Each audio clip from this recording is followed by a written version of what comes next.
that you're coming from? This is Kisumu. Oh, Kisumu. I lived in Kisumu for quite a while. Many years ago. I used to work there. So, okay. Hey, Kisumu hata huko tunaanzia na 27 degrees in the morning. Tulileta friji ya town mzima, sasa saa hizi ni 22. Ni 22. Kuna friji ya county. Okay. Hi, Onesimus. Hi, Grace. Onesimus, you're muted. Even Grace, hi, you're muted. Morning. Good morning. How are you? I'm fine, thank you. Are we excited for today? Yeah, I look forward to learning more. Hi, Grace. Rashi. You are muted, Grace. Oh, good morning. Good morning. How are you? You yes. and I look like we are coming from the same place. Yes, Kiambu. Kiambu, eh?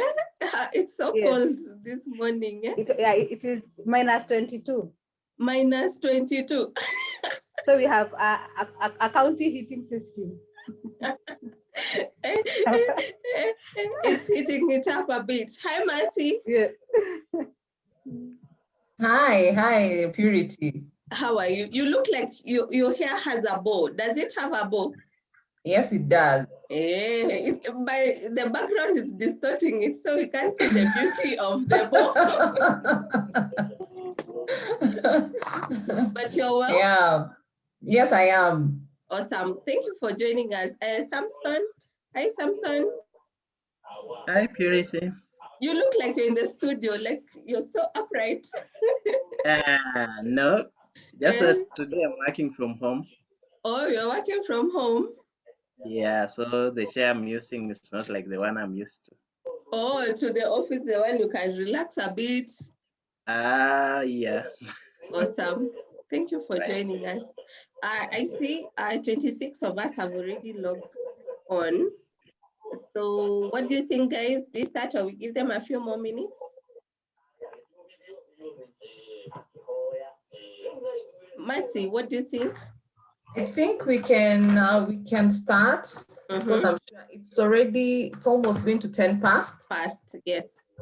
Yeah, I think they'll find us as we continue because they're all aware of what time we're supposed to start the meeting. So I think we can just dive in. All right, thank you. Yeah. I've seen someone and they have disappeared. What was their name? Let me see. One person I want to say hi. Where is Cyrus, my friend? I'm here. Are you? I'm here. Good morning. Good morning. How are you? I am well. You're well? I thank God I'm well. Everything is going well. Kazi. Wacha tufanye kazi. We should be grateful because so many of us also don't have jobs with the corona thing. So for the little work that we get or the much that we get, I think we ought to be super grateful. So Cyrus is your favorite student. We somehow connect, you know. He's already scored an A in this training. Oh, yeah. I already have my marks. You already have your marks. That's how you pass exams in the university or in school. You make sure. I was a very good student. You make sure the lecturer knows your name, your full names, you know. But there's also a risk to it. Oh, definitely, there's also a risk to it. You know, so Mercy, you can give us opening remarks, and then I'll hand it over to Rosemary. Then let's enjoy a very wonderful morning this day, just impacting knowledge, gaining as much knowledge as we can. Then let's see how that goes. So Mercy, it's your turn. All right, thank you, Purity. Good morning to each and every one of us. I trust you all look rejuvenated this morning. I can see Purity has given us a nice time to just ice break and to say hi to each other. But I want to trust that we are all continuing with this learning journey together. And I want to invite you just to another wonderful third session of our training. And I trust that even the last 2 days, the last 2 sessions, the communication one and the leadership one have enlightened you in a way, one way or another, or provoked your thoughts in how you're just going to better your roles in our different capacities. So welcome to another wonderful session. I'm sure Purity and her team have something great in store for us. Let's continue to interact on the chat and even just participate when we are called upon to do so. Let me just request somebody to pray for us. Samson Gosia. Yes. We open it up for us with a word of prayer. Okay. Let's pray. Heavenly Father, we thank you this morning. We give you honor. We give you all the glory. Thank you, Lord, for allowing us to meet today. And we look forward for this training. We want to pray for every one of us to be alert and just get the best out of this training. We also pray for the facilitators, Lord God, that whatever they are going to train us in, we are going to get the best out of it. In the name of Jesus Christ, I do pray and believe. Amen. Amen. Amen. Thank you. Thank you. Purity, I think we're ready to go. All right. Thank you so much, Samson and Mercy, for opening this session up. So without further much, Rosemary, over to you. Good morning, everyone. Nice to meet you again as we come to close the week. I was listening in on Wednesday, so I can tell we have already dived into the real details of the program. After getting to know a few things about ourselves and our colors, now we are down into the real work. So some of the things I picked, it was what we are starting off with today as delegation. I remember some people declaring themselves not good delegators because I told them that we might need to look for a way of demystifying that. But maybe just to pick it up from there, somebody from the team who feels they have been able to do some good delegation or they delegate constantly, and they could share that with us. What is it that you constantly delegate, and how is that experience for you? Anybody from the team can tell us. Those who feel they delegate quite often, maybe it's because of the nature of the job that you do, or it's because of the team that you have. Anybody who doesn't feel is lacking in delegation that can share something they constantly delegate and how that works for them. Just to give us a starting point. Anybody who wants to go?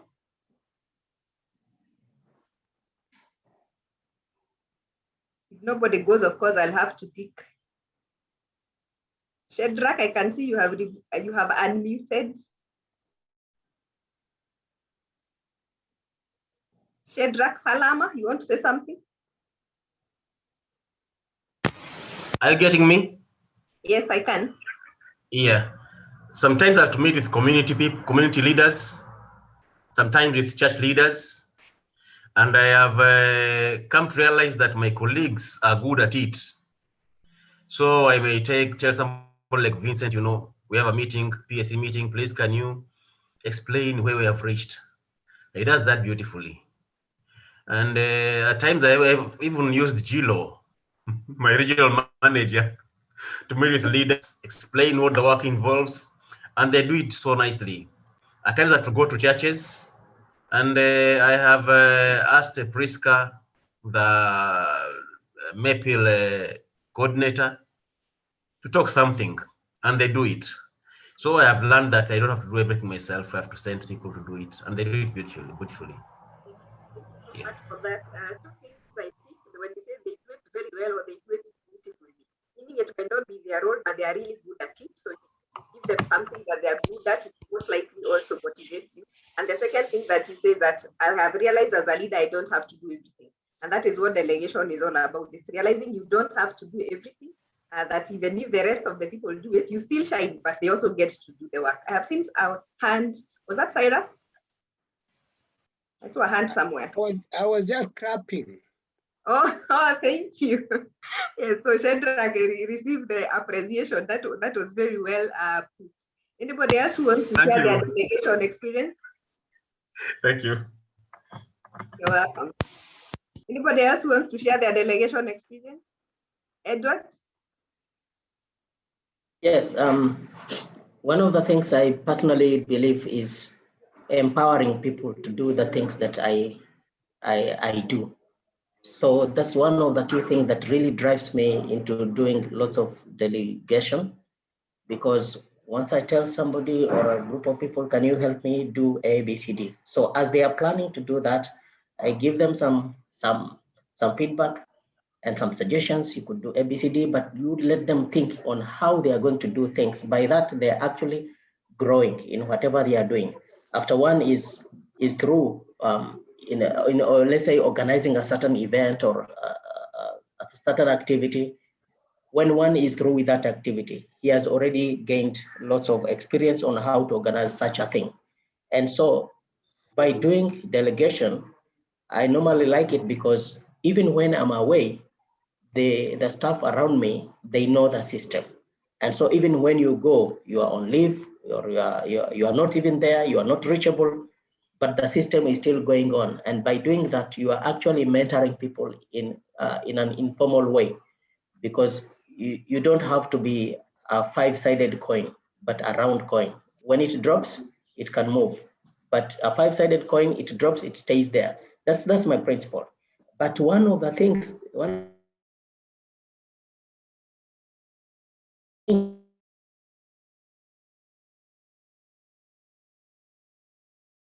you delegate, I find, well, it's not being done the way I want it. And I find myself diving into it. So sometimes I have to put a break on myself to say, no, I think I'm overstretching myself too much.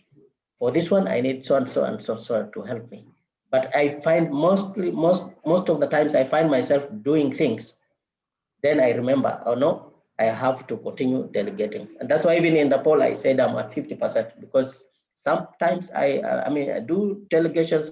Sometimes I find I do it myself so that they learn from what I'm doing. Then I delegate again. Thanks. Thank you so much, Edward. Clap for Edward. For those who are clapping virtually, you can clap. For those who are visible, you can clap with your own hands because we can see you. Thank you very much, Edward. A number of things and a lot of things we have picked. One, that you do it specifically for empowerment. You look to make your people better. You're using that sense to mentor and to coach, which is a really good thing because you are guiding them in the spaces they are not doing very well. But also very important is that you are seeking to build other leaders. Because you said when you're not there, the system does not stop. That's a very good thing because it means you have built up capacity for those people to be able to run without you. It's not easy for most people, but when you're a good leader, then you have to develop other leaders. And you have done that excellently well. Of course, a few challenges, but it's good you're also finding a balance around it. That's very well done. Mr. Okumu, you want to say something? Unmute. Unmute, please. Thank you. Am I audible now? Yes. Thank you. I wanted to say that since I do a lot of trainings, sometimes I find myself not able to be in many of the training meetings. And so it kind of means to delegate. Sometimes unplanned delegation that I do, I just say, okay, now I'm not able to do this. Let me find somebody to help me do this.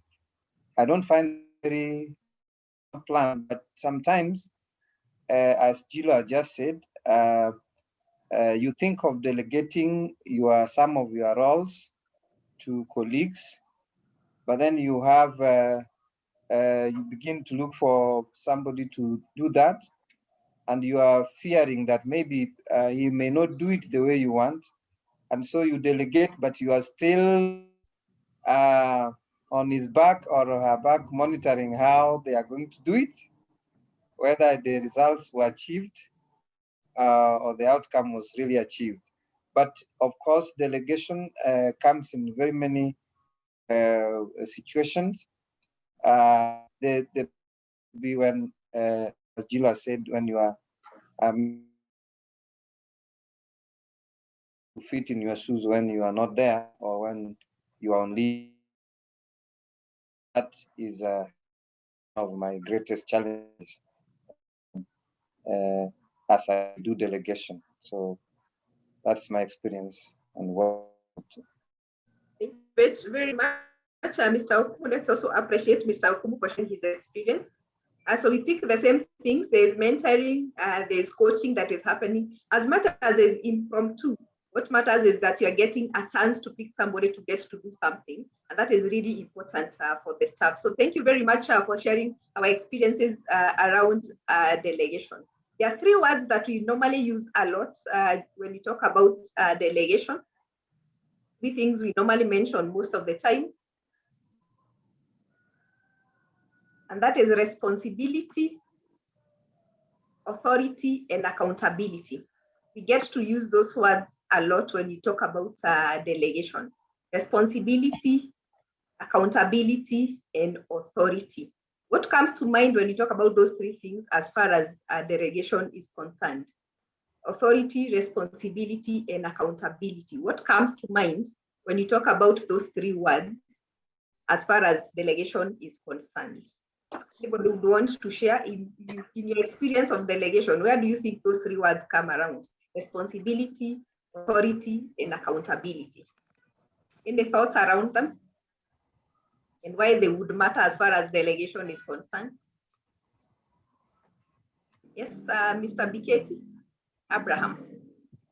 Yeah, to me, I think when you delegate, there's the responsibility that is being delegated to someone under you. But apart from responsibility, the person needs authority. So you have to delegate responsibility alongside with authority. But then the accountability remains to the role holder. So whoever delegates still remains accountable in case of failure by the person who has been given the mandate to act on behalf. That's what I would say. Thank you very much for that. Yes, that when you delegate, you're giving somebody a responsibility, you're giving them an obligation to get some work done. At the same time, it means that you're giving them a bit of authority, because when you tell somebody to sit into a meeting or conduct a training for you, it means they're doing work on your behalf. And that means you are given some sort of authority for them to make some decisions. But they are also, you are accountable by the end of the day, because it's like you're doing your work. So if your training goes wrong, you're still accountable. And that's why maybe some people are saying, I feel like I have to be on that person's back to make sure it's done the way I want it done, because you realize by the end of the day that you're still accountable to getting that work done. But when you look at authority, do you think there are instances where you might need to check the amount of authority that you give out in terms of delegation? Somebody with a thought around authority, do you think authority matters, the level of authority matters as far as delegation is concerned? Or when we delegate to somebody, they can go make all the decisions that they have to make and sign off things and say everything they think they should. Mr. Weche. And I'm wondering where the ladies are in the house. So we are more men than ladies. Thank you. When it comes to authority, let me use my example. When I delegate, and when it comes to issues of authority, first of all, I make it official. I let the person I've delegated to know that the one I report to is aware, and that he has been given authority to do whatever it is, and it is official. And in case of any issue or anything that he needs assistance on, whether I'm on leave or not, he can still call me if he's not sure. And therefore, if he calls me, and of course I'm on leave, but he's the one performing the duty, he can call me for guidance, and I'll give him, if it is something that I can see, he can send it to me on WhatsApp. I'll look at it and tell him to decide between the two. And whatever he decides, I'm also accountable. and whoever it is that is above me also knows that I gave permission to the one I've delegated to perform or to do whatever it is that he did. And therefore the person feels that, he's been delegated to, and he's been given authority to choose. And that also makes the person feel nice. Not all the time he gives you three things and you tell him to choose one. When you tell him to choose between two, then they choose. They feel like, I was really given authority to make a decision. Very much. I like that part of it. Yeah. I choose between two things because eventually they feel like you're not micromanaging them. You're helping them make a decision, but eventually the decision is yours. But also the fact that they know you are accessible, you have an open response, they can be able to reach you even when you're not around, and that's a really good thing because then they know the limit that at this point I need to consult for me to be given a go ahead on whatever is going on. Thank you so much, Mr. Weche. Carol? Yeah, I think, yes, delegation also needs to have some limits, especially when it is related to positions that make decisions on behalf of an organization or may have legal implications. Assuming if it's HR, you wouldn't be allowed to hire or fire people. And even in finance, then you'll not be increasing people's salaries arbitrarily. So anyway, I think, yes, with the delegation, you will define what they can do. And as Weche has said, if they need to go a level higher. Now, for instance, like the department I work in, we deal with partnerships. And sometimes my staff members will be doing partnerships at different levels. And there are moments when they can commit an organization. They know the parameters of when they can commit an organization to a partnership. But there are also other levels that they cannot move into, which they may require to consult. So yes, there needs sometimes to be limits of some points of delegation or authority. Thank you very much.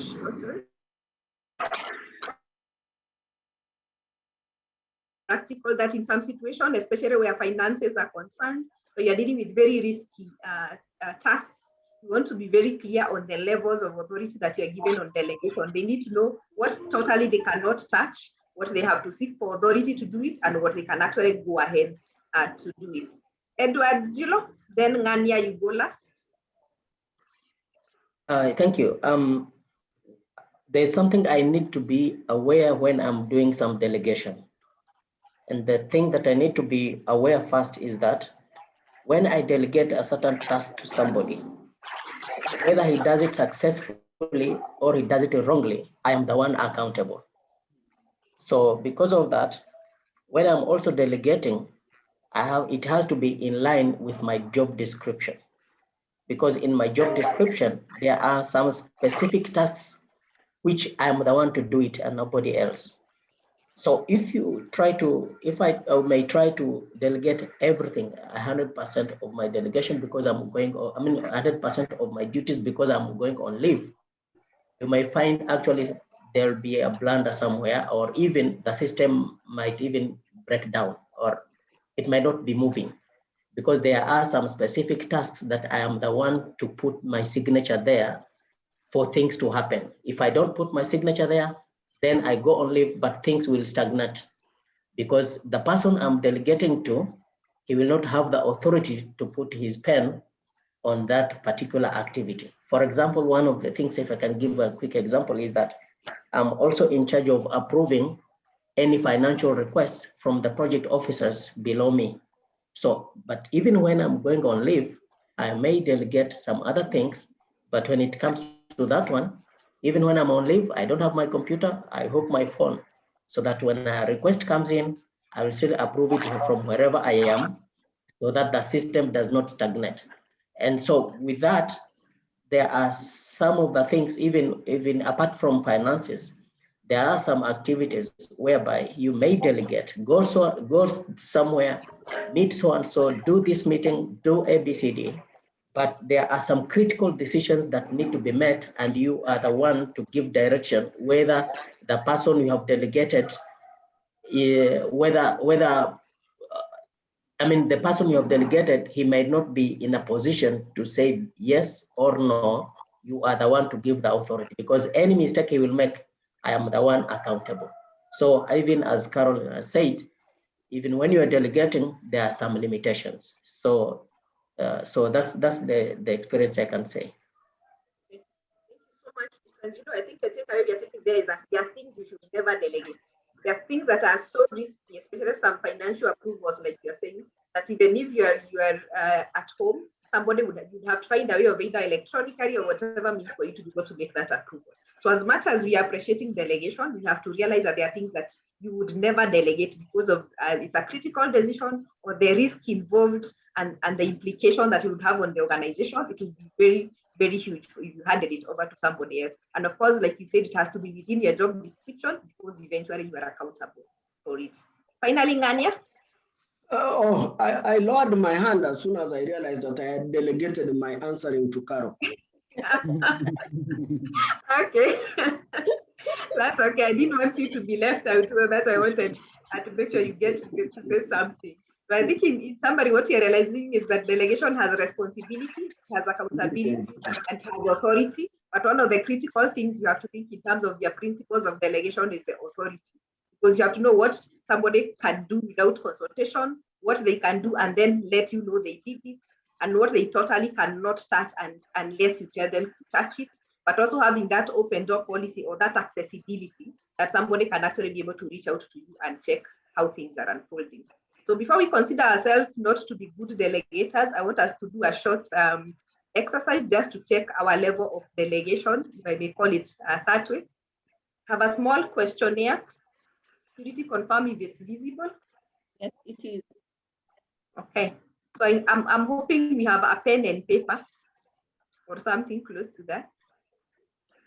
You don't have to write the question. You just need to read the question one, then see whether it is yes or no. But it will be important to write it down, because we will need to compute the totals at the Suppose there for like a minute or two. You read the question, just write question one, yes, question two, no. Just as we go down, then we will compute the totals at the end. And then that way we can have an delegating, but they are not good as you thought. So we don't just answer yes or no, based on how you usually deal with it. Don't think too long, don't overthink it.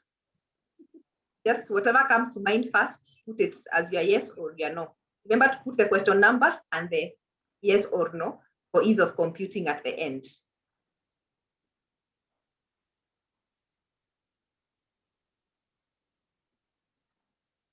Once you're done with that part, you let me know, or you just raise your hand, then I'll scroll down.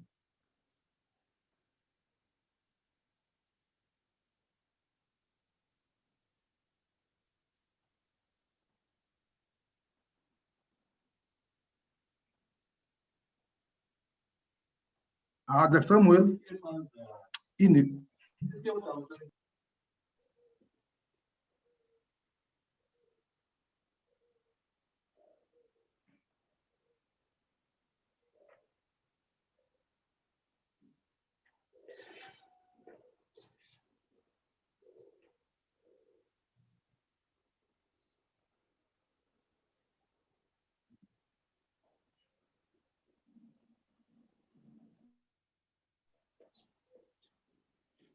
You can go down.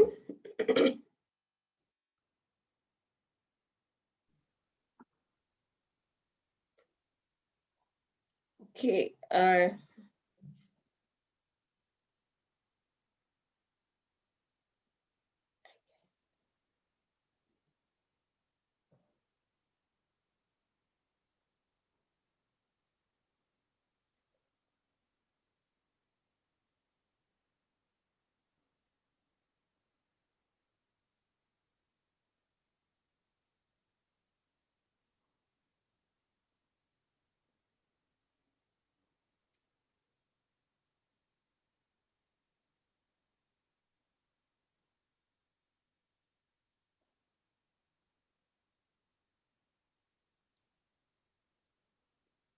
Rosemary, I'm done. So I'll assume everyone else is done.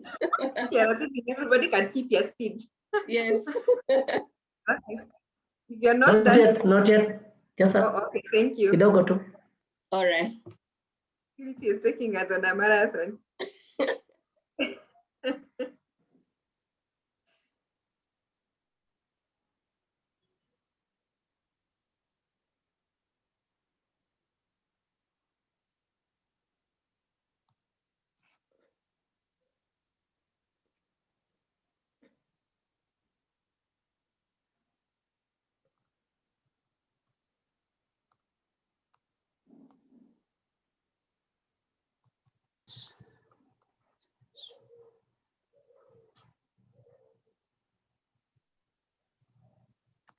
Edward, let me know when you're done. I'm done. Okay, thank you. That should be the last part. But there was still another page. Yes, there are 25 questions. Oh, you thought you're done? Don't compute until I tell you to compute.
So once you finish, these are the instructions for your computing. Give 1 point each for each yes for those numbers, then give 1 point for each no for those numbers. So I really hope we put the numbers. Say it again. You can see the scoring on my screen, the lower part of the, can you see it? Yes, yes. Yes. Oh, okay. Yes, for number 5, you put a no, that's what, you put a yes, that's 1 point. For number 1, if you put a no, that's 1 point. But if you put a no, then you don't have any point. Yeah, you don't have any points, that's a 0. Okay. Yeah.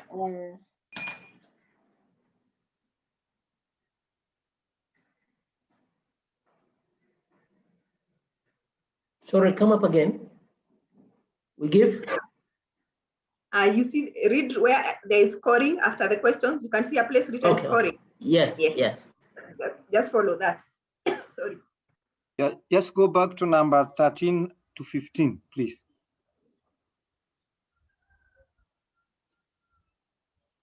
But you have the marking scheme has disappeared.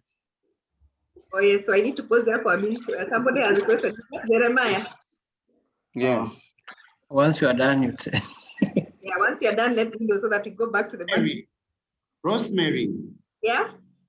Put it on the chart for those that are behind others. Okay, sure. It's easier that way so that you don't keep moving forward and backwards. Just a minute.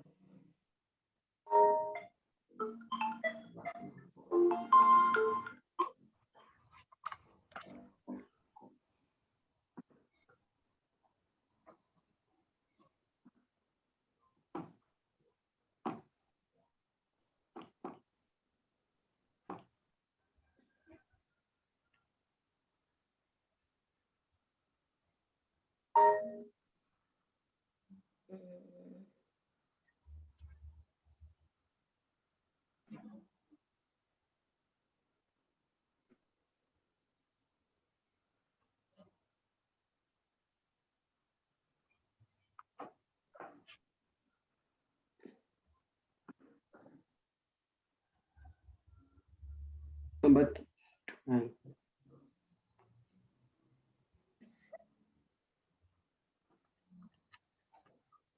Number 13.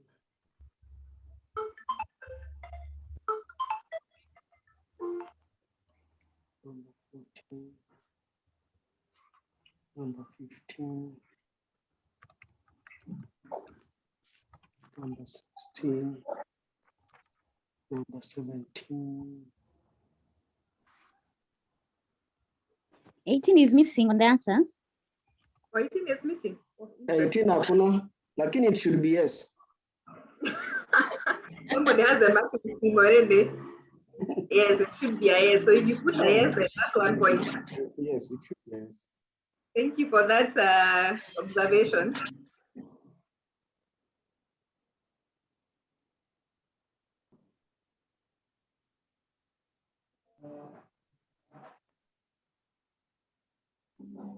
Okay. Once you're done, you can just see your total. scroll down a bit. Just scroll down a bit. No. You where number 16 is. Number 16. Yeah. Okay. There. Yes. Yeah. So once you're done with your scoring, just do your totals, then we interpret the totals. Okay.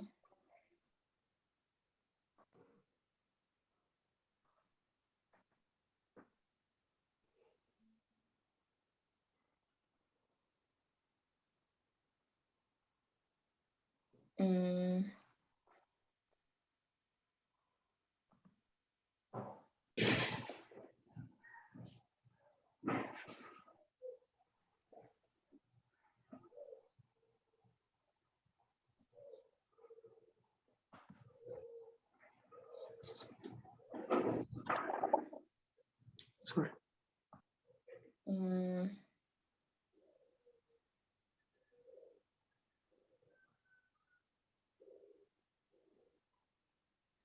Okay.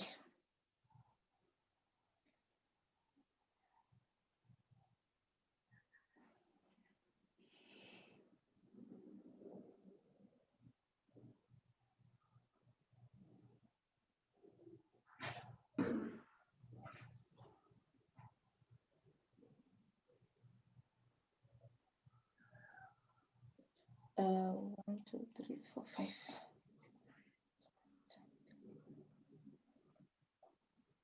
We go to the results. Yes. So check your totals.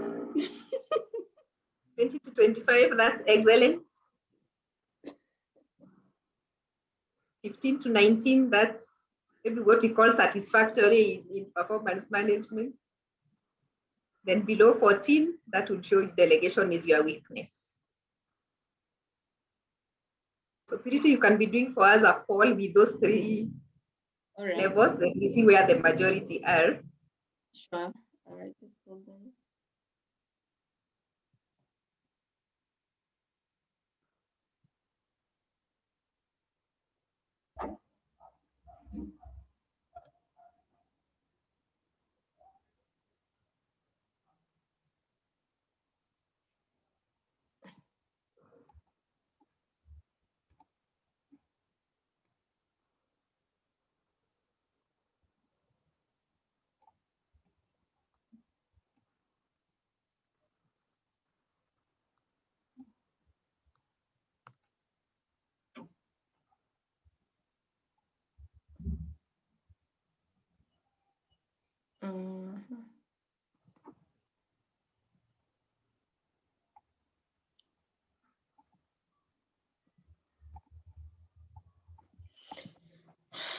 There is the poll.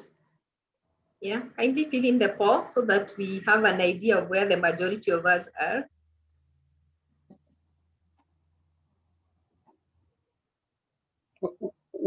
What did you say 18 should be? 18 should be a yes.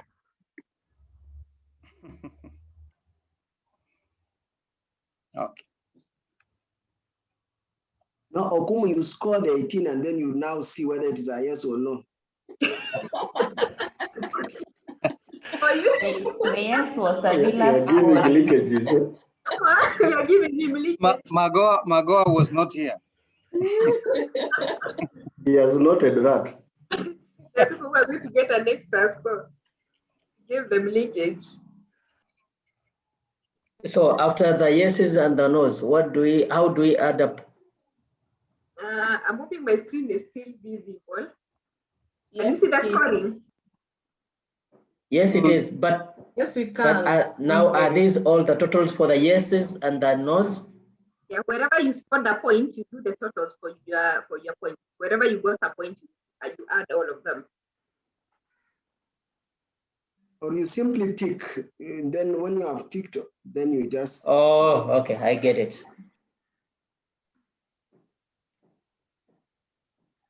For those who are done, kindly fill in the poll.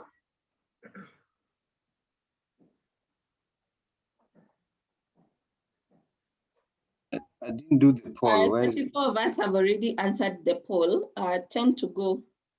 Oh, okay. Bring the poll again. I'm sorry? Yeah. Why is that poll? I can't see it. Why? You're breaking, I can't hear you. I'm saying I can't see the poll. Oh, you can't see the poll? Is it in the chat or where? No, the poll should be on your screen. Wow, I can't see it. Oh, okay, fine. I've seen it. All right, thank you.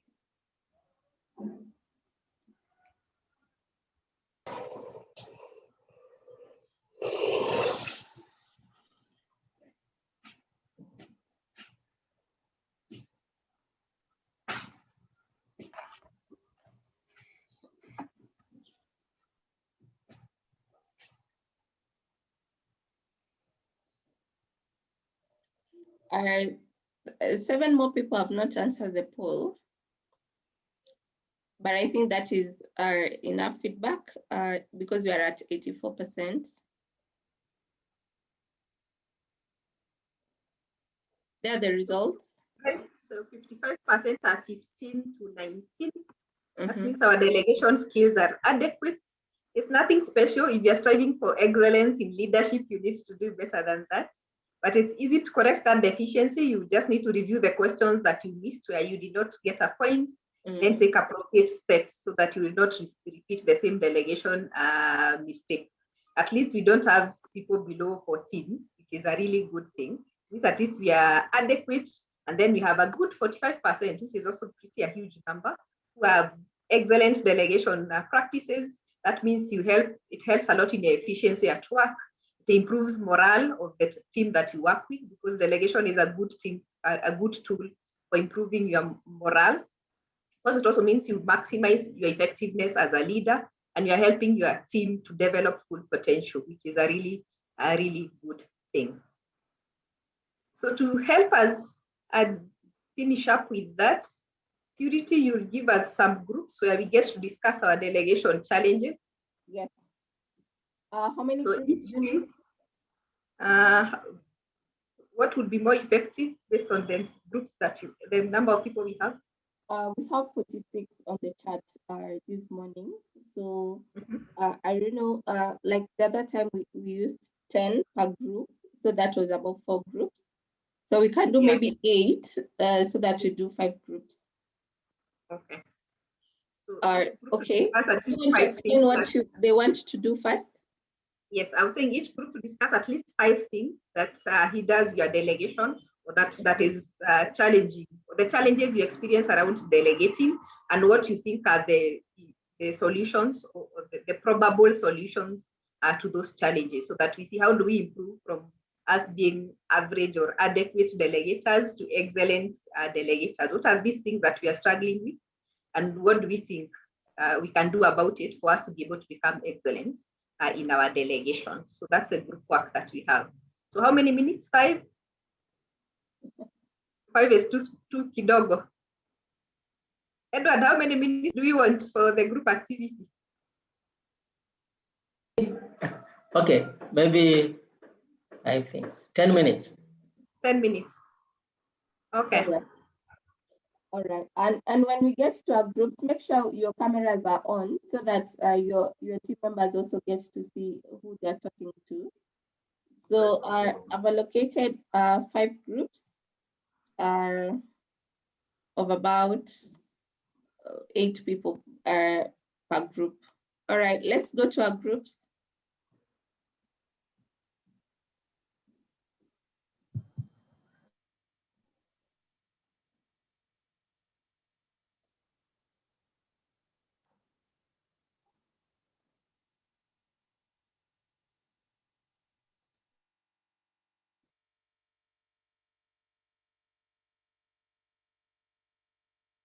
Mm-hmm.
Stephen, you've not joined your group together with Beth.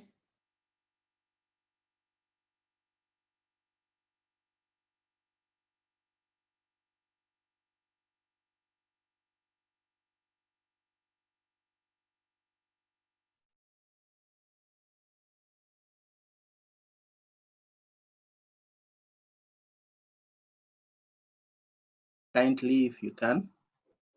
Then when we go there back, we'll present. Sawa. No? Yes. Morning. So maybe good morning to all of us, and maybe I can start giving what I feel. Maybe I can just give 2. Yeah. One of course is fear that this person you are giving the responsibility to may not perform, sufficiently or. Yes. I think the other one is lack of trust. Lack of trust. Lack of trusting the other person on how he can perform the duty.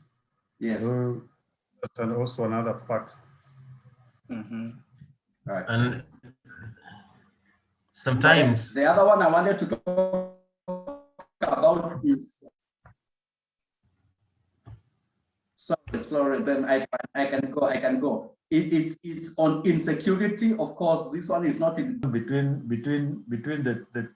the gap to bridge, so that you bridge the gap. Just as umeandika hiyo. Amefunga hata kamera. Hey, Justus. Kwani mimi ndiye secretary wache?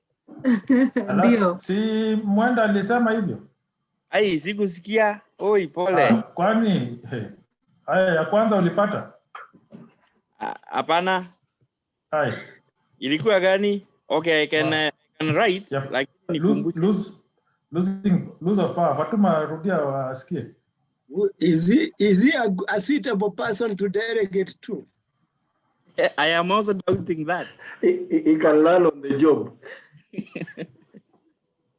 Hai. Umeturudisha nyuma. Aya, Fatuma anza. Aya, fear of losing power. And the solution is that the delegation should be. Julius delegates to me that I need to load water in the van, and I'm not interested in it. or any that task that is being delegated. I was just using that word of Julia so that I make him say something. Okay, that's okay. Thank you. Julia, say something. Seems like people want to hear your voice. I am listening very keenly, but I think one of the things that hinders delegation is probably issues to deal with. Not very clear what I should be delegating or what is to be delegated or to be delegated to me. It can be very difficult to do. The solution is to come up with the JDs and what? Clear. The communication bit, you have not, the level of authority. I think communication, clarity or something. Yes. So the issues of communicating what you're delegating clearly. Yes, yes. So that might also hinder. Okay. How about in cases of bias? Maybe I have 3 people that I'm supposed to delegate to this role, but for personal reasons, I choose not always to delegate to person X. I'm always delegating to Y and Z. I don't know where that would fall. Not because they're incapable, incompetent, but I just don't want to delegate to them. Yes, I think that could come under, it is a bias, which is probably related to interpersonal relationships. From the issue, and then we agree on the way we are going to do it, come up with a work plan, and then I delegate it to him and I watch over the shoulder as we continue, and we keep discussing as we work on that. Oh, so you're saying that there are times you have a task that doesn't seem very clear, and you feel... Yeah, I've never seen it before, but it has to be done. Yeah. That is unique, but it's true, because when you delegate and you are not so sure about what you're delegating, it's also a problem. Yeah. I agree with you that you really need to come together, discuss it, and agree on the way forward before now you let someone do that. I hope... Before I go offline, there was also one thing that I picked when we were in the earlier part of the day. Gangania delegated Carol some work. So does delegation goes upwards? Can I delegate Peter some work? No, I think I think that has been a very good debate whether you can delegate upwards. And honestly, if you ask me, in the 21st century, I would say yes, you can. Okay, it may not be delegation, it may be what? Well, I don't know what to call it, but request. To request, to help it's to request, not to delegate. Well, delegation goes onwards. You delegate to the person below you. But in the 21st century, I think we need to be open to being able to request your supervisor to take up a task if you're not either available or for all practical reasons you are not able to do it. You can move it up to your supervisor. After all, the buck stops there. Yeah. I think that is a very interesting perspective, Omunge. Thanks for bringing it up. I think we can still push it to the rest of the group so that people can appreciate that it's possible to request even your supervisor to chip in. Now, yes, I can see because we've been given, I think, about two minutes, probably 1 minute 2 now. minutes. There's Okay, one. Grace. Yeah. There's one thing that I want to point out. Yeah. The sensitivity and the nature of the task that you want to delegate. Now, if I give Biketi some sensitive work to be done, that bottom line, the accountability is to the board. I do not expect Biketi to go and delegate to Boga. And Boga now, you can run with this thing.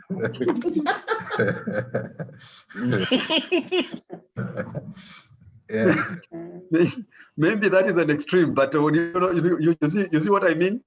Yes. There are some tasks that are very sensitive, and only you can do it. And if you are going to delegate it, you have to delegate to an equal, either power, authority, knowledge, and all that, so that it can be done to the best level of the people who are going to hold you accountable. I think that is true. The other thing, maybe before someone else wasting, I would point out the use of lack of understanding of the hierarchy, chain of command, and it's called what span of control, because it would also be unfair for me to skip the person down under me and go and delegate to the lowest level. Like I know maybe not unless there's just some problem with the person who directly reports me. So I skip and I go to the very, very lowest, because it will also create some trust issues, because the person reporting to me will feel maybe I do not have.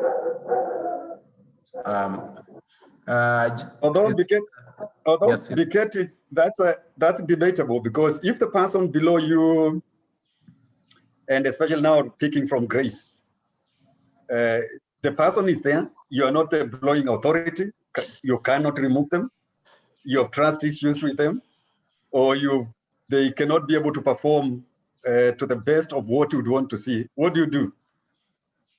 And yet there's a person down the chain who is able to do that. What do you do, Grace? You can't remove them, you can't fire them. I think it's okay to delegate further down, because again, you don't want to set up somebody for failure. That's also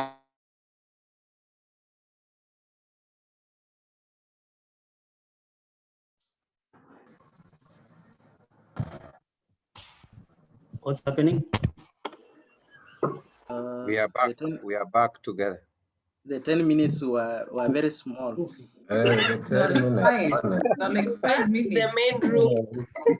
No, that was 10 minutes. You were left hanging. It wasn't 10. Was it really 10 minutes? It was Hata sisi tumechujwa. Ninyi mlienda kupiga story tu. The conversations were getting deeper. Je, tulichujwa. Kuna watu wenye wameenda ku highlight hawaja discuss highlight 5 points.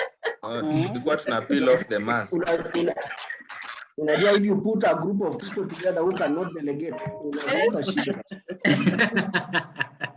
Now we are seeing where problems start. When you delegate, we start by the stories first, then we don't delegate. Yeah. We can have the feedback from the teams. But I'll also say, just before we get to the teams, like very interesting conversations are going on in the rooms. I had the opportunity to at least get into all the rooms. So I'm interested to see what they will say here, what they had already said in their groups. All right, group 1, that was Carol, Cyrus, Fatma, Hilibai. This group had an issue with who was taking the notes. Yes, they had a problem delegating. Yeah. We finally agreed. Let's hear and save time.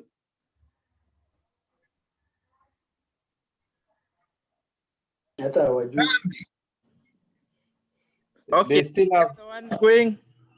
They still have the problem. Yes. Okay, no problem of delegating. Now, we shared 5 points. And the first point, I don't know whether I should share the screen. Yes, please.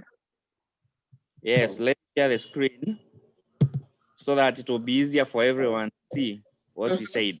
So the first point was the fear of losing power. So we thought when somebody delegates, is like he's delegating his authority to somebody else.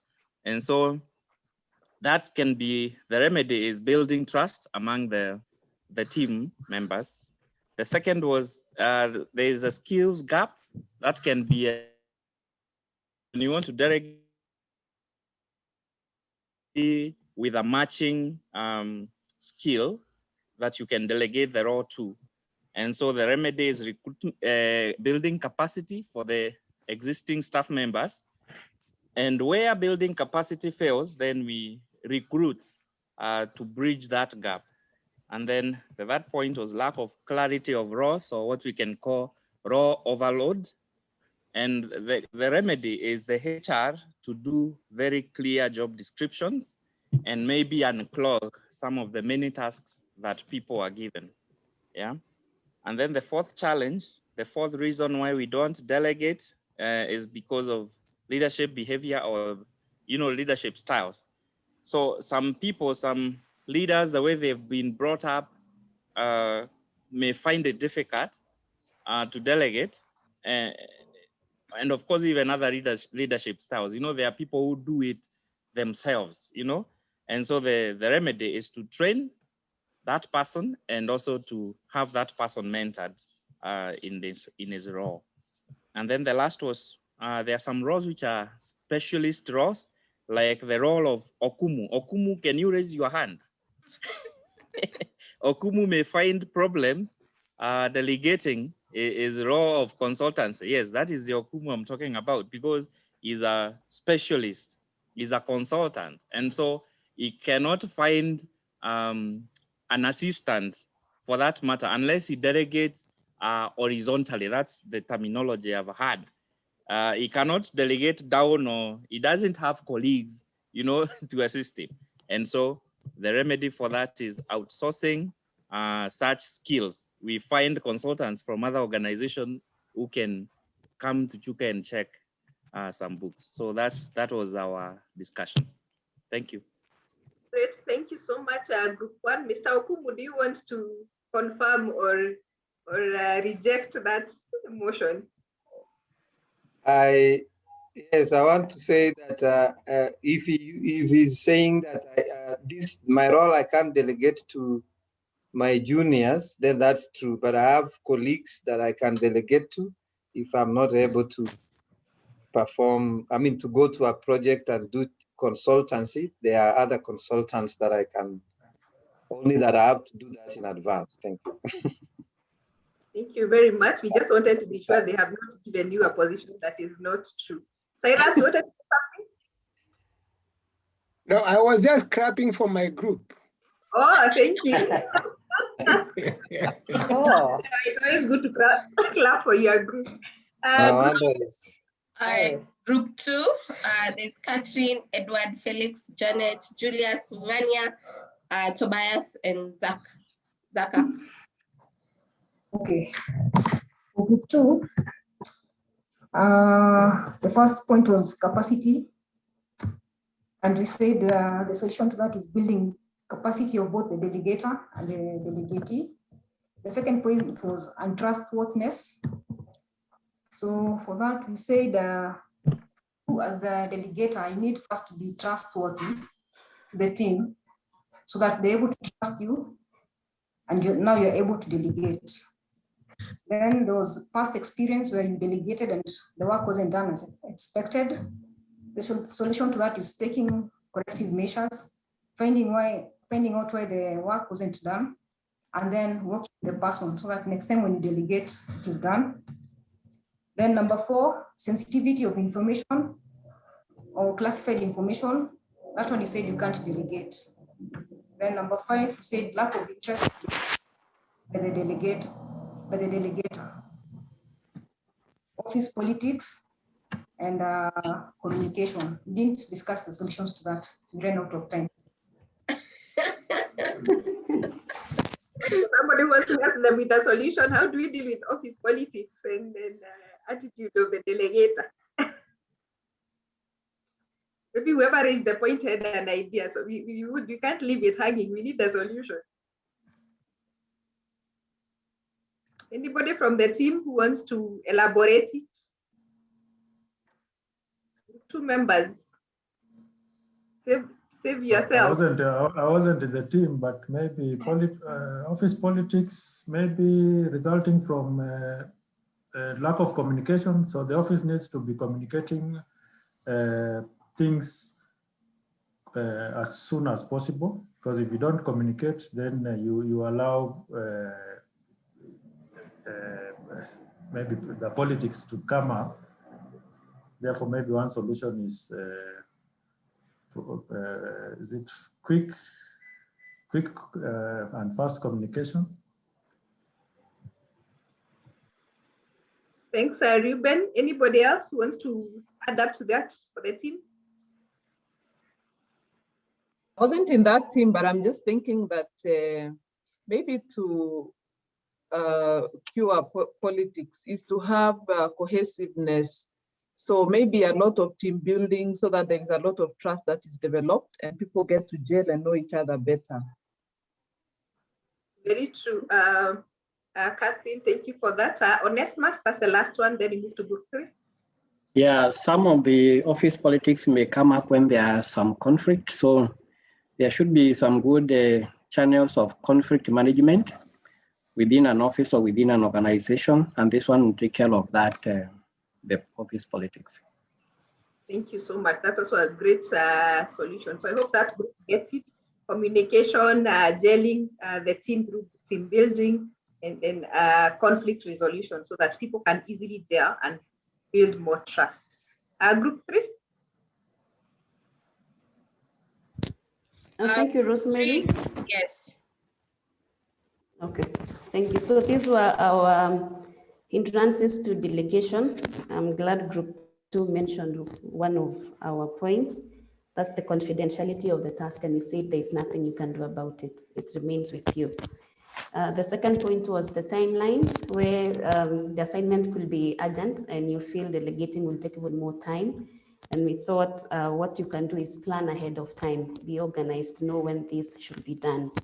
Our third point was on role insecurity, and this is where we felt, you know, when you delegate, somehow you'll be outshined. And our solution was believe in your team, believe in the team that you know they can do the job, and and that will be retained, and also that authority of you is maintained. There was also the feeling of the supervisor, the inadequacy of the delegee, the person being given the assignment. And we thought the person used to be mentored, to be coached enough and with enough trainings. Our fourth point was where the supervisor is feeling that he may not really understand the team is working with well. And this is where he needs to evaluate to know the potentiality of each and every team member. Our number 5 was where we have the interpersonal relations. At times you want to be biased on someone. You may not delegate an assignment to that person because of your personal reasons. And we thought the solution was to build interpersonal skills to enable cohesiveness in the team. Okay, thank you so much. I like the vulnerability in that team. they have torn themselves apart and accepted the real issues. And those are actually the real issues. The fear of losing to the people you are delegating, sometimes favoritism where you give some work and you're not giving others. So they have become quite vulnerable. So thank you very much for that. And I'm glad you have come up with the solutions around it, because that's what leadership is. We say leadership is empowering others. It's influencing and inspiring others. So you can't be a leader if you are afraid of building other leaders. So you have to really be that vulnerable. So thank you very much for that vulnerability. I can see Onesimus has cheered. That must be his team. Team 4. Thank you. In team 4. We got 3, I'll get to you.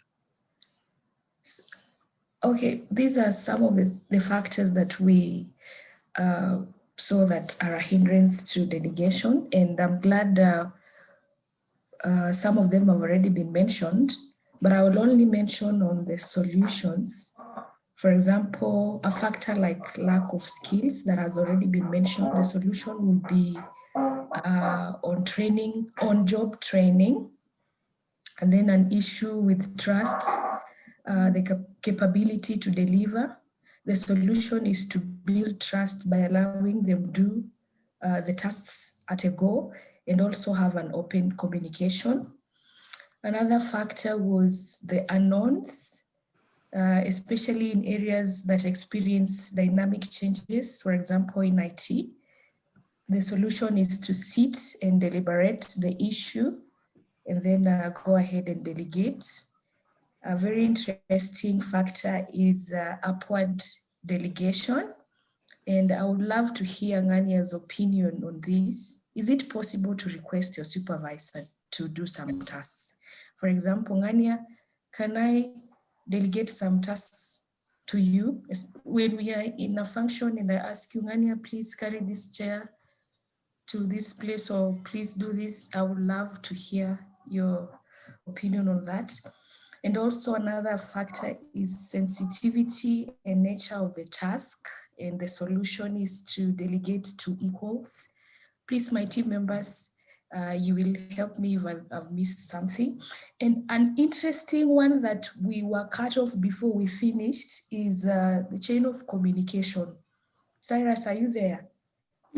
Could you delegate to me an assignment, yet you have missed on Ngania, you know, the downward delegations. So any other thing that I could have missed, please, my team members, raise to the occasion. Thank you. Thank you so much, Mildred. I like the two concepts that you brought up. And I saw a lot of reactions on the screen. Everybody had a reaction around you delegating to Ngania. So could it be escalation? Is it reverse delegation? Ngania, what's your thoughts now that you have been put on the spot?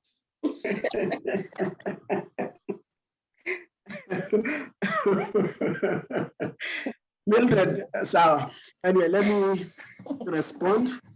I think, like you have said, escalation. The thing is, we actually look at the tasks and the authority that you are dealing with, and you say these ones can be delegated, just like we talked about horizontal. So there are those that can also go upwards, depending on, because it's issues of authority. Who has authority to do this?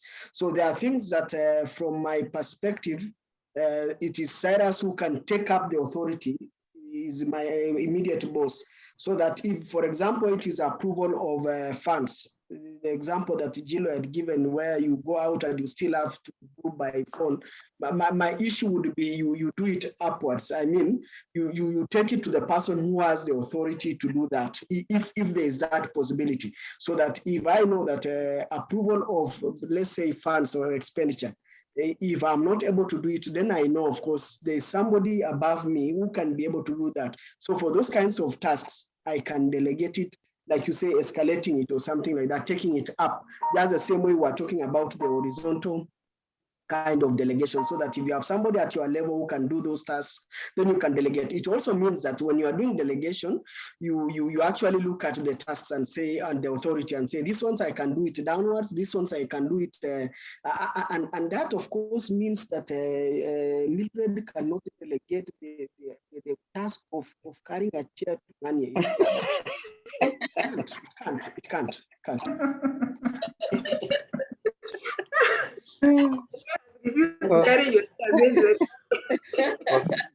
Or translating the book of Mark. Yeah, so I think, as you said, it depends on the authority. Maybe at here you can request. It will not be delegation. You might be requesting. Yeah. But what you're realizing is it's not so much of delegation; it's escalation. It's because something is above in terms of authority. So that's escalation.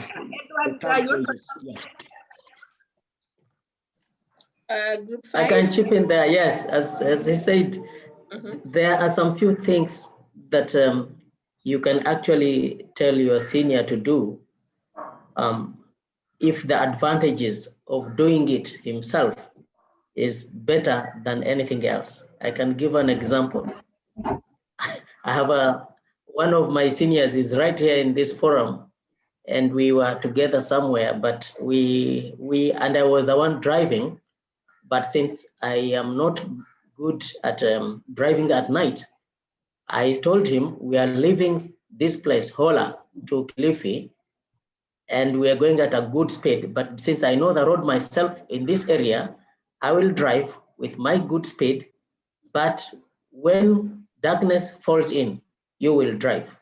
So that's a delegation. And he did it so well while I was the co-driver. So that when you measure the nature of the tasks to be delegated, and you feel it is better that he does it, you can, but it's not everything that you can actually delegate. Thank you so much. So we are looking at authority and you're also looking at the nature of task. So I think my summary would be, let's differentiate escalation from reverse delegation.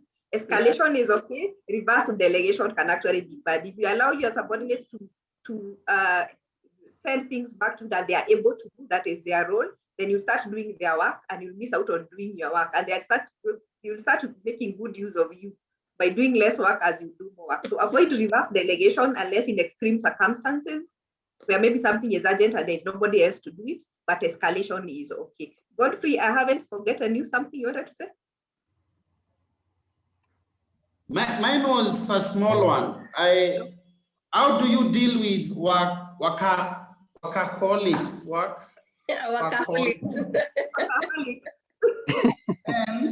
And perfectionists.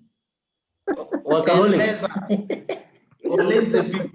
You know, there are some people delegate because they are lazy. They do nothing. So they keep pushing everything to everybody else. But they are lazy folks.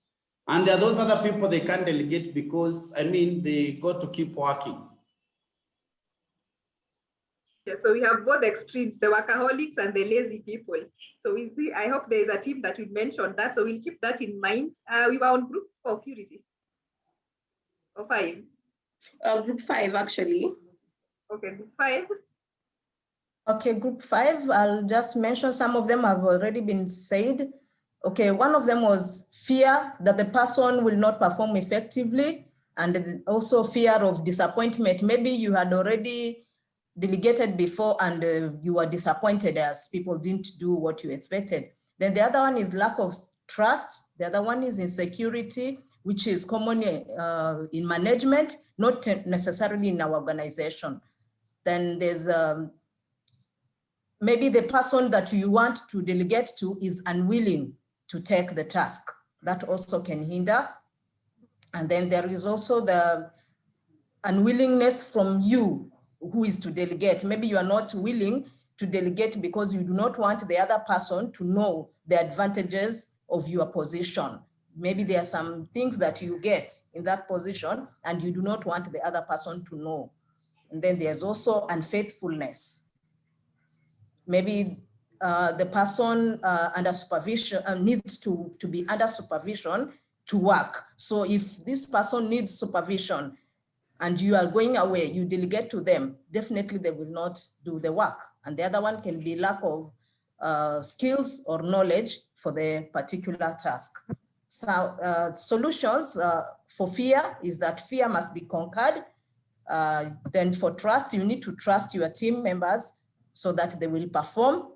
Then you also need to give feedback to tell them when they have done well so that they are encouraged to continue doing better and also to know that they can make it.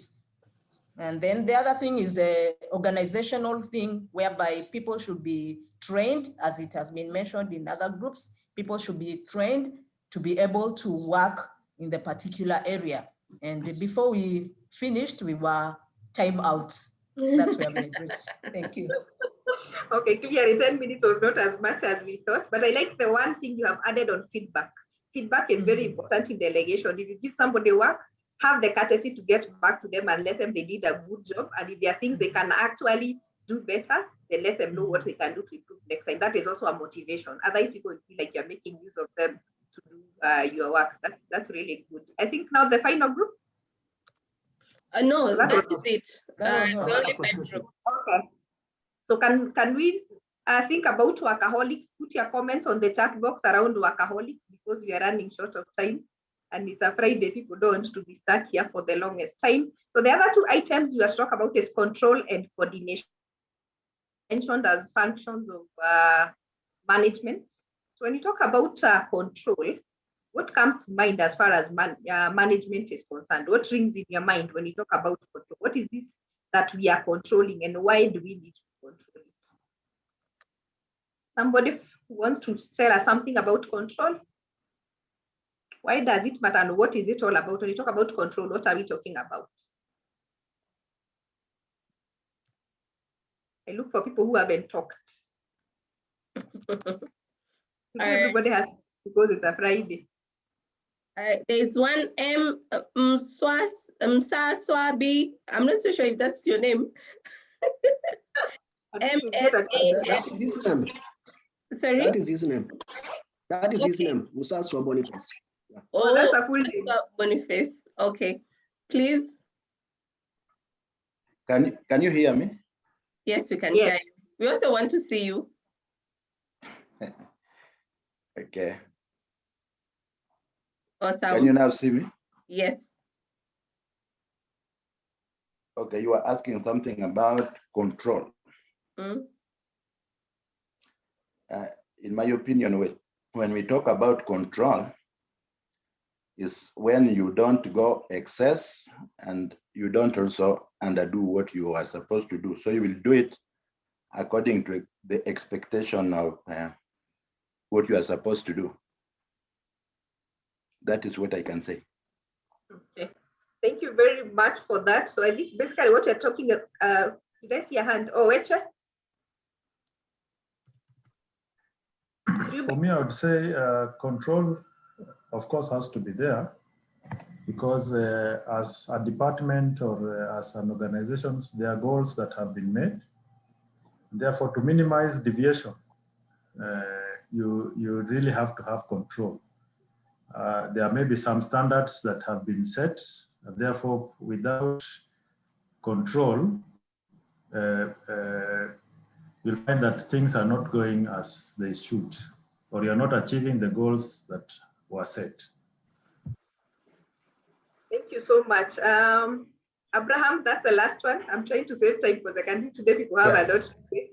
Just to agree with what Weche said, controls has to do with the standards. Maybe there are set standards, and when there's some bit of deficiency in achieving, that is, if you, for example, if the target is here and you are below there, that is a control issue to be addressed. And also going far beyond what is expected also can also be another issue, because so like for our case here, we are in restaurant business. So if maybe a meal is 800 shillings and the waiter has collected 600 shillings, that is a control question. And if the waiter has collected 1,000 shillings from the client, that also brings in a control issue. So just making sure that standards are maintained. Very true. I think Weche and Abraham have summarized everything I would have said about control. That in every task or in every project, of course, you have a performance measure. There's, like you say, if the measure is 600, that's the measure that you have, whether it's in terms of budget or in terms of the quality of work or in terms of the timing of the work, or how often or how well it should be done, when it should be done. You need to have a measure in terms of performance, but of course, you need to keep comparing against standards.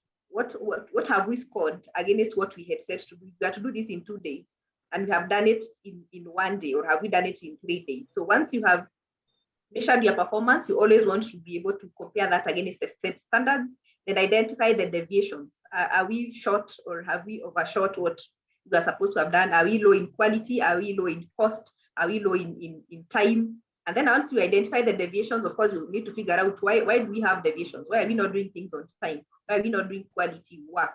Why are we doing with above budget, for example? Then based on that, you can actually be able to take corrective actions. So I think Abraham and Weche has clearly been able to demonstrate that to us. Of course, it's important to have control in all that we do. Like Weche mentioned, you are only going to accomplish goals if you keep controlling things. So as much as you're trying to be a leader on this side, you need to be a manager, because controlling is purely management work. So you need to be able to accomplish organization goals. You want to keep judging accuracy of standards. Maybe you had set a budget as 1 million, but you realize even if you tried how hard, this 1 million actually cannot work. So your standards were not really accurate. You want to make sure that you're making efficient use of resources so that you're not overusing the resources available. Because in every organization, again, you want to be very efficient in terms of using resources. It's also a good way of motivating employees, because you're giving them feedback that this is not what is working, this is what is working, this is what is not working, what can we be able to do about it? And when there's control, there's order and there's discipline. So it becomes very important to always make sure that whatever project you are running, whatever it is that you are leading in a department, control is a very important thing in terms of management functions. The next management function you are to look at was coordination. Anybody tell us what their thoughts are around coordination? What do we mean by coordination and why does it matter? Especially in the work that we do. I have a feeling we do a lot of coordination in the work that we do, considering we have people at almost every level, going all the way to the ground. What does coordination mean to us and why does it matter? Thank you for those who are putting their comments on the chat box. I hope you are following. Somebody says control in leadership is negative, it's manipulative and limiting innovation. And Godfrey, I would have wanted to hear the details of that. And yes, Grace, control is very wide. That's why we are trying to summarize it in the simplest way possible. And Godfrey, I understand where you're coming from. That's why I said control is more of a management function than a leadership. But if you don't control things, especially the use of materials, the 5 things we are talking about on Wednesday, if there is no control, then you're likely to end up with people who do anything and everything and budgets that cannot be sustained and goals that are not being followed. So we are not saying you micromanage people, but we are saying if you have set standards, you still want to make sure that are we following those standards. If people are more innovative and they are able to hit a bigger goal, then why not? So don't micromanage people, but there has to be a sense of control in everything that we do. Even in our homes, everybody cannot just do what they want. There has to be some standard sets. I think it's applicable, but of course you don't want to micromanage people. I was talking about coordination. Ruben, I'm not sure if your hand is up or it's an image that is on your screen. I can see your hand somewhere. Yeah, thanks, Edward, for that. I'm waiting for something on coordination before we move to performance management. Okay. Okay. Anna? On coordination, I think it's important so that people can go the same direction. I'm thinking of the Tower of Babel. They could not continue building because suddenly they were speaking different languages. They could not understand each other. So there was no coordination and they stopped there. Thank you very much. So in short, she's saying if you are not speaking the same language, we are not headed anywhere. And that's very true. That is what coordination is all about. Abraham? Is your hand up? It is not up. I'm not sure if it is showing that it's up. Oh, sorry. Yeah, I think it's down now. Anybody else wanted to add anything on coordination? Thank you, Peter Munguti, for helping Godfrey differentiate power control and control as a process of management. I think that has put it very well. Yeah, Mr. Okumu? I think. Can I chip in on concerning coordination? Yes. I was thinking that coordination is what makes all the people working towards one goal achieve the same goal efficiently, that is in time and within the control systems that you're put in place. So the part of management work is to make sure that what was delegated or what is being done has a central coordination. That is where the quality system is being checked, the timelines are being checked, and all the tools or all the necessary resources are in place for that task to be accomplished. So coordination is the part that the management makes sure that there is somebody who is over, what's the right term? Watching over, what's the term?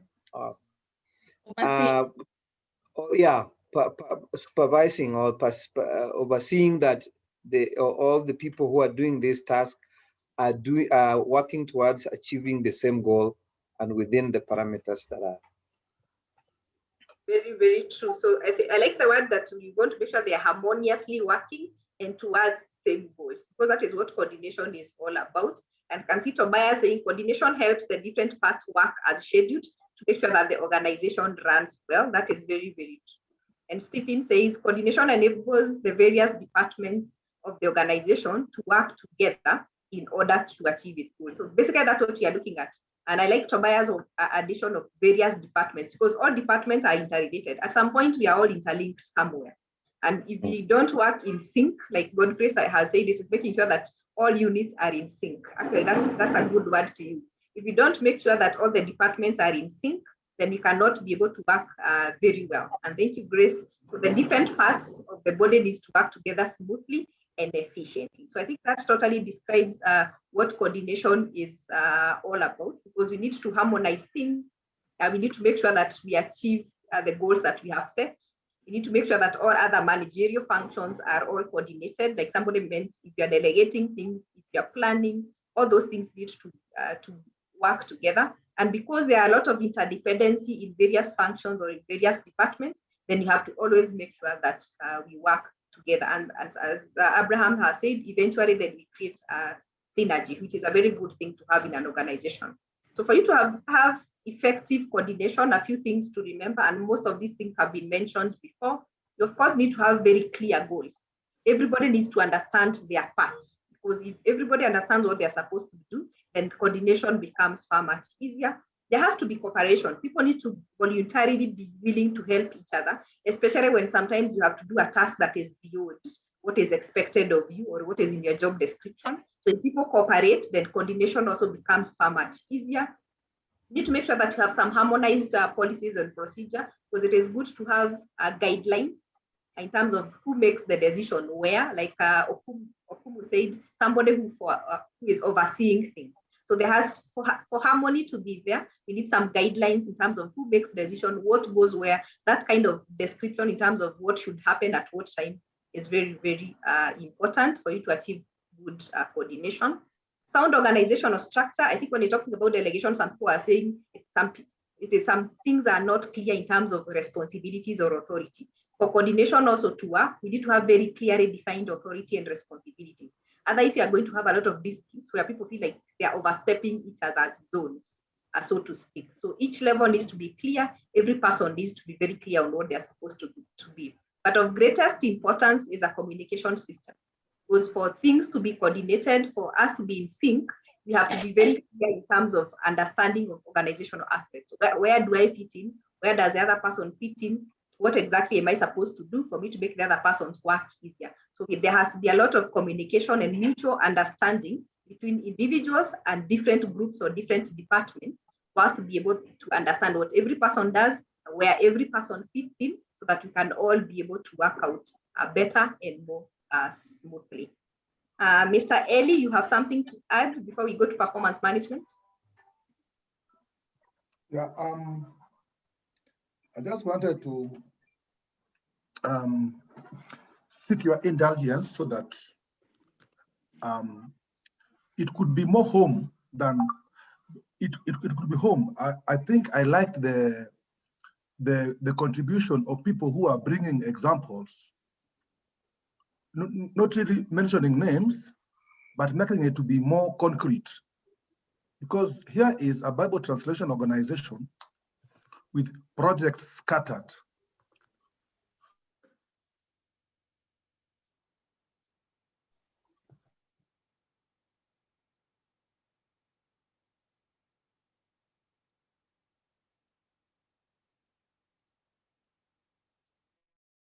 I feel I'm a bit lost in terms of, is it an academic exercise, coordination, and I really did and what you're saying, but I wish there could be, we could make it to be edible to BTL. Can we make it to be edible to, for example, and I write, I'll be away for 2 weeks, and when I'm away, Okumu will be acting. Is Okumu really going to act on me, or is it a formality? So I wanted us to as a ministry, to really bring points that, like the way Mildred said, so that we are not really in an academic exercise, but we are customizing the training to, is it practical? What can we do better? Thank you. Okay. Thank you very much, Eli. I understand where you're coming from. We want to not just say what is supposed to be done, we also want to say what exactly are we able to do from where we sit. So from the aspect of coordination, anybody with a clearer example of exactly how it applies from where they sit, or from the way they see BTL's way of working. And as Ellie is mentioning, we feel like maybe we have very many scattered projects. At what point do we meet? At what point does coordination become applicable in that situation? Anybody would want to clarify that for us?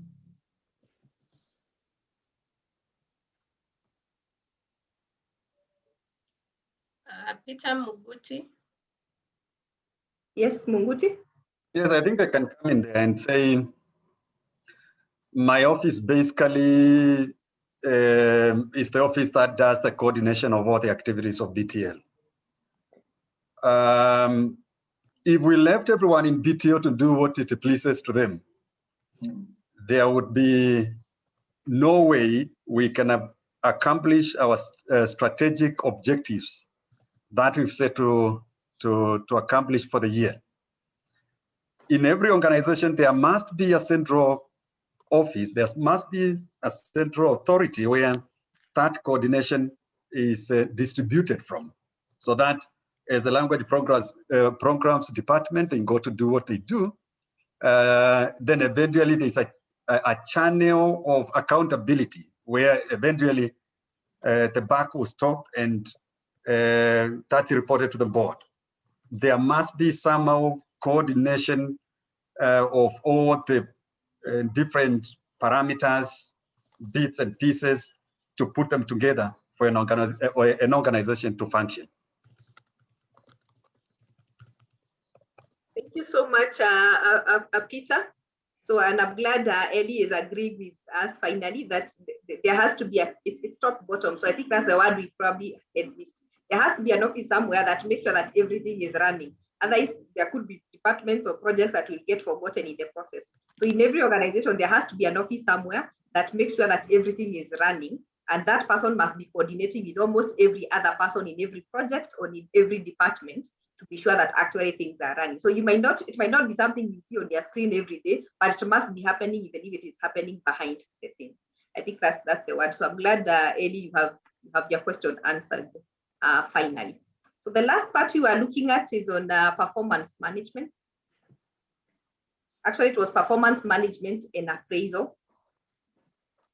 So my first question is, what's the difference between those two words? What's the difference between performance management and appraisal? Or are they the same, or are they part of each other? What's the difference between those two words, performance management versus appraisal? Godfrey? Rosemary, I wanted to mention something before we leave the place of the coordination, delegation, and all. Okay.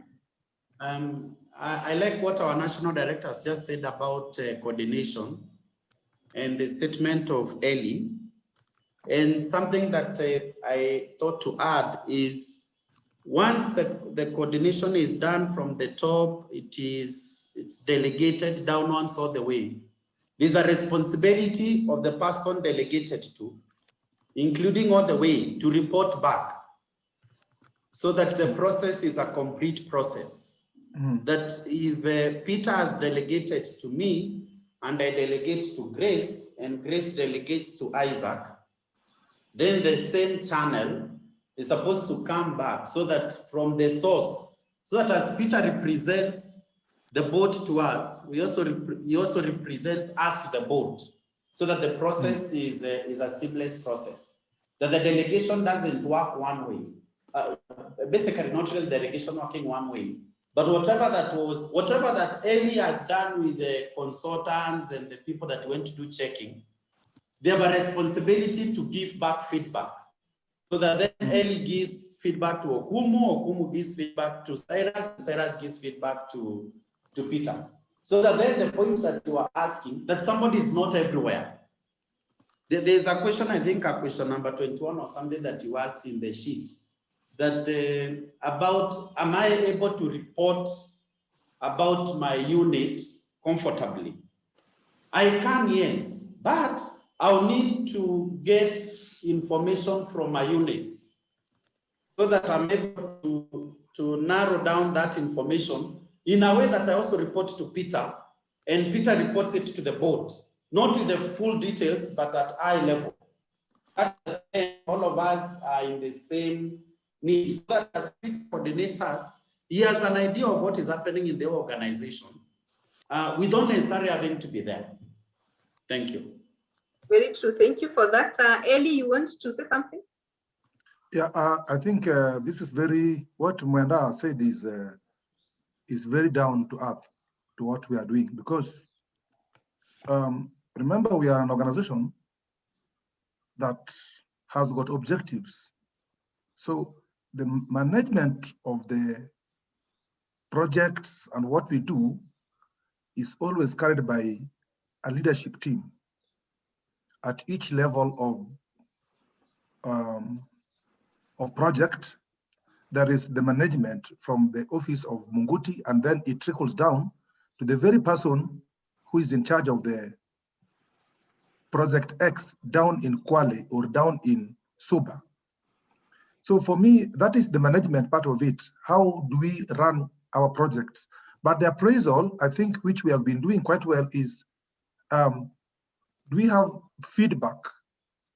Is it just at the end of the financial year, we haven't done ABCD? For example, in our department of translation, we have got a coordinator who every 3 or 4 weeks ask, where are you with your work? That's appraisal. And sometimes appraisal is been construed to be job. Am I performing, or will I be having a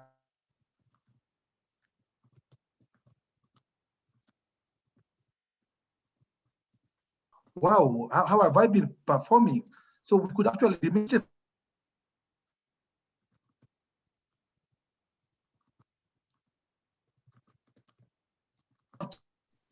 quality enough to demystify it from the national coordinator and the HR appraising me after 1 year and saying, Ellie, you have 8 over 10 here.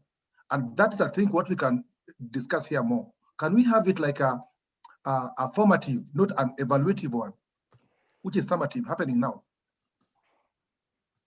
Okay, thank you very much. And I like have transitioned us to appraisal. And you're giving us your thoughts in terms of how it happens within BTL. And you feel, because I like the fact that you have somebody who checks with you every 4 weeks, how far are we? That is part of performance management. But then there is the end result of appraisal, which says, it is what you scored, but you feel it could be much better if it doesn't feel so tense. You feel like I'm giving you a grade, like a student, you have failed or you have scored, and you think it could be done much better. And we are coming to that shortly. Somebody else with thoughts around, just as is asking himself what to mute, because we can tell you either you have a cold or something close to you. Somebody else with thoughts around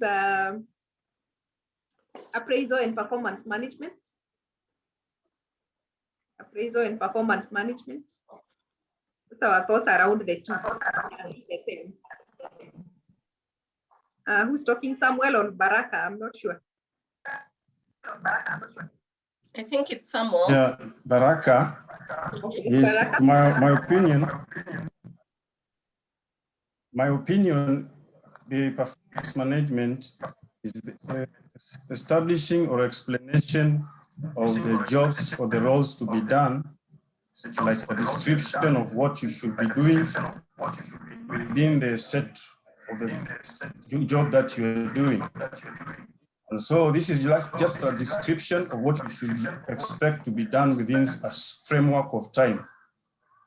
And on the appraisal, it's like a report of what is being done underground or what has been done on a daily performance, let's say, or timely, quarterly. So these are always, they're related because on the first one deals with an explanation of what should be, another one reports of what has been done, specifying the time that was expected within the framework of the work. Very true. So one is continuous, and it actually starts way ahead. It starts by the time the goals are set. So I like that Baraka has brought that perspective. That performance management that is not just at the point I'm checking how you are doing, it starts from setting the goals. So it is, did I describe what you are supposed to be doing? Then as I continuously check what you are doing, whether it is quarterly, half yearly, or at the end of the year, then that part gives us the appraisal side of things. So I think someone has a problem with the internet. It's breaking quite a lot. Catherine, you wanted to say something? Yeah, just a small contribution just to differentiate between performance management and then appraisal. Performance management, as you said, is really continuous and it's not a one instance. It begins like in our setup when we do planning, when we plan the year ahead, we are already on the onset of performance management, you know, because we set out the goals. And then now from there, each person can pick from what has been set out and make those as their goals for the year. And then you continue, you've done the planning, then the monitoring is in the process and evaluation is in the process. But now when we talk of appraisal, is now the end, gauging when we set out the year and we said we were going to do A, B, C, D. So when we are doing appraisal, is actually what did we achieve? So that will be an end result. You know, the one instance that now the HR will ask, will send out the performance appraisal forms. But the management is the process, and it's not even HR to do that management part of it, but it's a continuous process which is done by the supervisor, and it's a synchronized process. Yeah, that's my contribution. Thank you very much. That actually clarifies it all. That performance management is a cycle, it's a continuous process. And it is actually not owned by HR. HR is owned by the people on the ground, whether you are the team leader or the project manager, whatever it is as a team leader, you own the performance management bit of it, where you are setting the goals and letting people what is expected of them and continuously checking in to see what progress they are making. Then the appraisal is what comes at the end of the year, which is now owned by HR, which is what did we score based on the goal that we had set, what was done or what was not done. And that's the appraisal part. So actually HR owns the last bit, which is the appraisal bit. We did the scores, but the rest of the work that is continuous performance management is owned by the person on the ground who is supposed to keep checking the goals we set. How are we doing? What progress are we making? And what can we do about that? So I think just to give it a thought, I'm going to just play a very short video around 4 minutes. Then we are going to brainstorm around it in a few minutes of group work so that we see if we can be able to relate that with what exactly we are doing at BTL. Meanwhile, keep your comments coming at the chat box.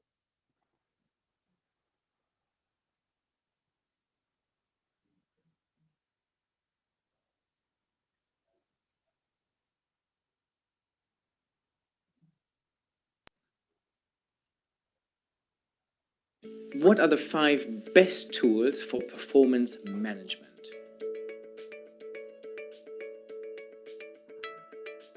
In this video, I want to look at some of the best tools you can use to manage the performance of your business and the people within it.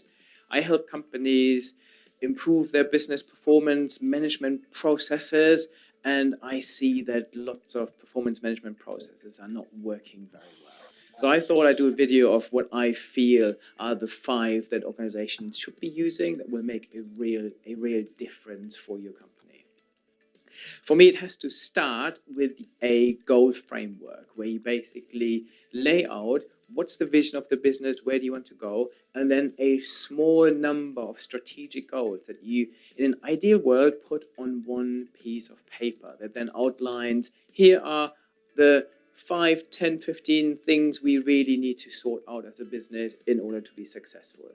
What this will do is that this is then becoming a really powerful communication tool that everyone in the business can understand what the goals are, where the organization is going, and then they can align with this. Once you've done this, the second step is then that you need to define objectives. And for me, this has to be a regular process where you start at the top of the organization and you say, okay, in order to help us achieve our goals, we need to set some objectives. And these objectives need to be clearly defined and then cascaded into the organization. not necessarily cascaded right from top to the bottom. Sometimes it's better to actually have this as a more natural process where everyone in the organization almost simultaneously defines their objectives, but making sure that they align with the goal framework. The third thing is that we need metrics or KPIs. So we need to measure the results. Measures basically help you to also identify what you mean by some of your objectives. They help you define them, what success will look like. So everyone needs to have metrics. But again, what I see in practice is that lots of metrics are not particularly well designed, where organizations simply measure everything that is easy to count rather than what really matters. So I use a tool called Key Performance Questions, where we go back and say, actually, what is the question you want to have an answer to before you develop indicators? And then you try to define indicators that really help you track your objectives and your goals. The fourth part of a good performance management framework in organizations is to have regular performance discussions.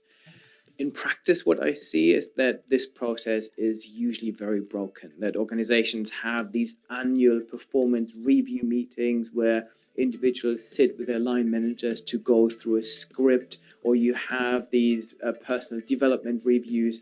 For me, what has to happen is that these meetings have to be done more frequently. So it should really be a weekly or monthly check-in where you have discussions where, again, hopefully the goal framework comes out where you look at your own objectives and you refine them and you set ambitious goals for the future. And this discussion has to be two-way, where you say, okay, this is what I would like to achieve, this is what the company would like to achieve, how do we now align them, how can the manager and the team support you in achieving some of these goals? So these really meaningful, regular discussions about performance. And the fifth part is that we have a good reward and recognition system in place. What I don't mean by this is that we simply align or hardwire some of the indicators that we've designed with a reward system saying, okay, if you achieve our revenue target, you will get a bonus. This, for me, doesn't work in practice. And what I mean by reward and recognition systems is that you actually have a process where you showcase good performance, where you thank people for their good performance, where you have those regular discussions. You actually say, this is great, let's celebrate success. Between individuals where you have those discussions, but also as a business, you celebrate success. And this is, for me, one of the most powerful ways of rewarding people. And actually, the financial reward should come automatically. You should get paid well for the job you do, but not necessarily for hitting all the KPIs. So these are the 5 things. So when I help businesses improve their performance management processes, we look at those usually in that order, that we start with the goal framework, then set the objectives, then the metrics, then the performance review processes in the organization, and finally making sure that there's a good way of rewarding performance and celebrating success. Thank you. So I think that gives us 5 aspects. So to enable us digest them far much better and to make sure that we bring it to the ground, like Mr. Eddie is saying. So we do a short group discussion. So I will borrow like 10 minutes more because I know we are getting to 10. Yes. So in our discussion groups, we are going to think about the 5 things we have had and other things we think about as far as performance management is concerned. Then you're going to ask ourselves, what are our thoughts in terms of, and Abraham, I see your question, we'll talk about that. And maybe in your discussion, you could also think through that. What are our thoughts on the current BTL performance management system in regards to the 5 things, and other thoughts as far as performance management and appraisal is concerned? And what do you think could be done differently, or what do you think could be improved? Like Mr. Eli was saying, maybe we are just measuring what is easy to measure, or maybe we feel like the discussions are not very meaningful. We are the team leaders, unfortunately, so it's only us who can actually start to make that change. So we are going to have, still have the 5 groups also? Yes. Yes, 5 yes. groups, but I have regrouped them. Okay, so we now at least get to interact with different people. Yes. Which is a good thing. So we discussed those items. How many minutes? Maybe 5. The team, do you think 5 will be enough? The problem is that they start greeting each other again because they're people they had not met in the previous group. Let's try at 5. Make the decision. You're the leaders. Okay, let me give them 8 minutes. 8 minutes then. All right. Then we come back and make a presentation in another like 7 minutes so that we are done by 1/4 past. All right. Opening up the rooms now.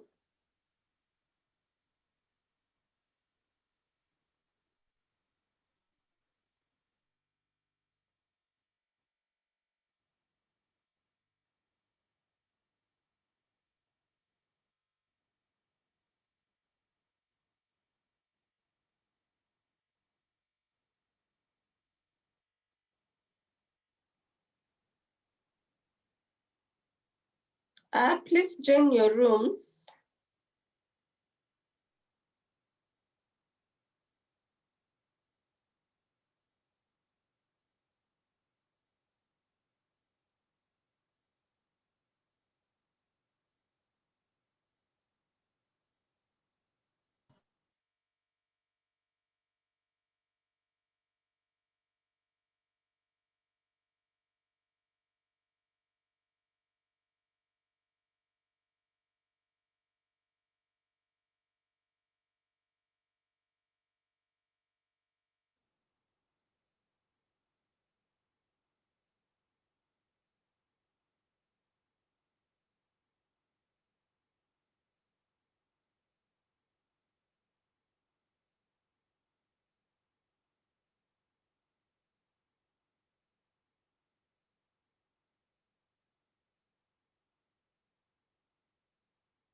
Leshao, you can do that for us.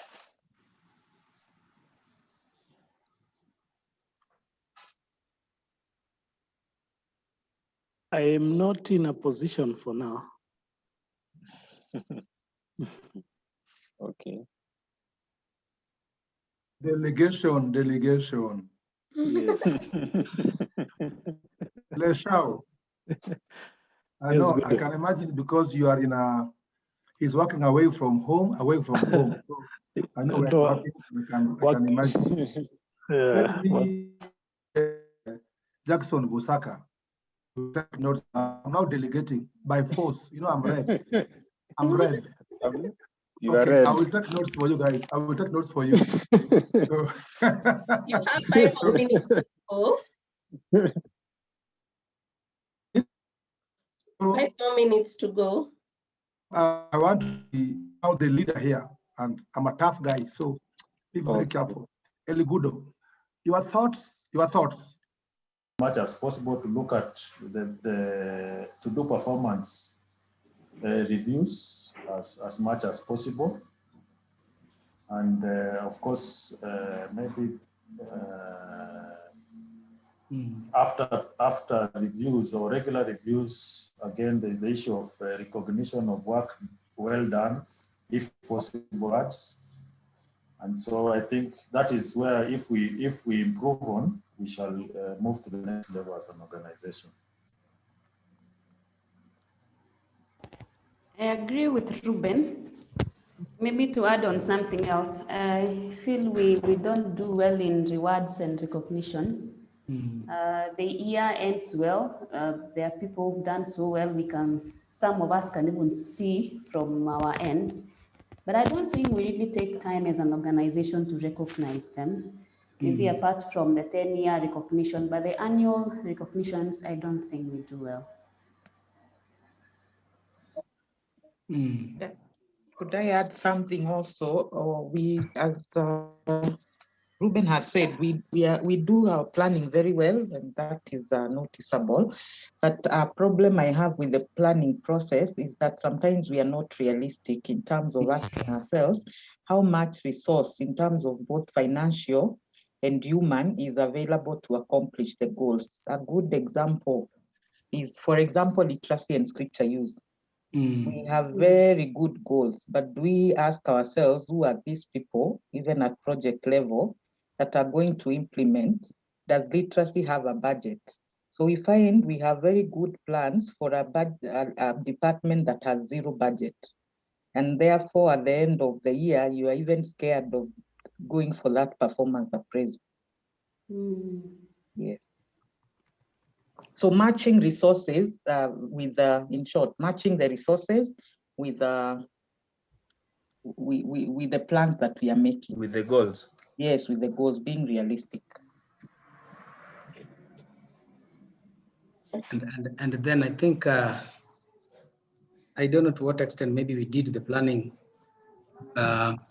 taking into consideration the effect of COVID, and especially on business. I think in most organizations, there is always that time when you need to sit down because of a crisis that you did not anticipate to reevaluate your goals. Just look at your goals and ask yourself whether, because obviously things like COVID will really take you off your mark, even if you don't acknowledge that. So I think that's those are some of the things that need, and maybe other departments, it may also affect other departments, like I think the fundraising, those guys that are dealing RDD, it could affect their performance. I think it is very important for us also to do those. In addition to the bigger planning, we also adjust our plans to match the prevailing situation. Yeah, maybe also just to add on, and I think many of us are possibility of a number of people, then the performance appraisal and management is a continuous process. It's only the documentation that comes maybe towards the end of a year when you now sit down, but that should be, my understanding is that it's continuous. And like the two people have said it previously, it's good that we have a place. I think the other part of this have come out, it's going to be put down if that is necessary. But I also have occasionally taken time to ask the people that what have you found a bit uncomfortable from my side or something like that. And I think that should be the case for every other person. But I think we have not maybe like officiated it. This needs to be discussed, and we see whether is it time now. Michael was given an opportunity to evaluate me and tell me or something, and a documentation to that effect takes place. I think that's what Biketi talks about, the 360. It's like from both perspectives, something like that. I think that could be an element that we need to be added or something like that. I think that's okay. Samson, can I say something?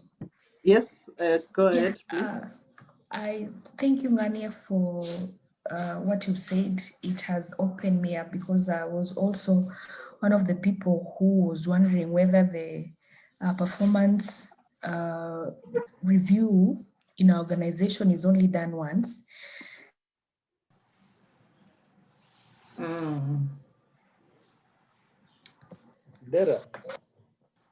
I don't, okay, from the, I think maybe from a whole perspective, maybe from the HR. Something which can be achievable, then it can be achievable. So the problem is being over-ambitious when you plan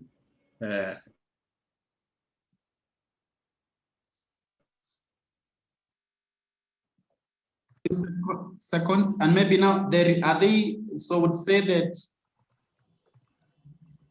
yes. And then also regulated, Mwenda, when we plan, we have avenues of regulating them so that if they are very ambitious, their people can give advice and say, If you go that way, it will not be achieved. And if you're under plan, there are also measures of controlling and regulating them. So that, like if we say I'll check only one book, there's somebody who can ask me why that, and you have ample time. So there is a system of regulation also. Nice. So what in this you are saying is that in the planning meeting, in our planning, we need to be very objective to make sure that what we are setting are smart goals. I guess that is going to form as a solution. Back. Too fast. Say something after the greetings.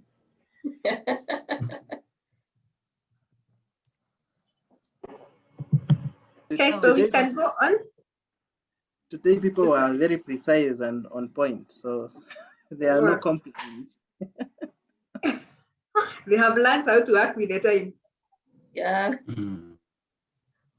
Okay, so we can start off group 1.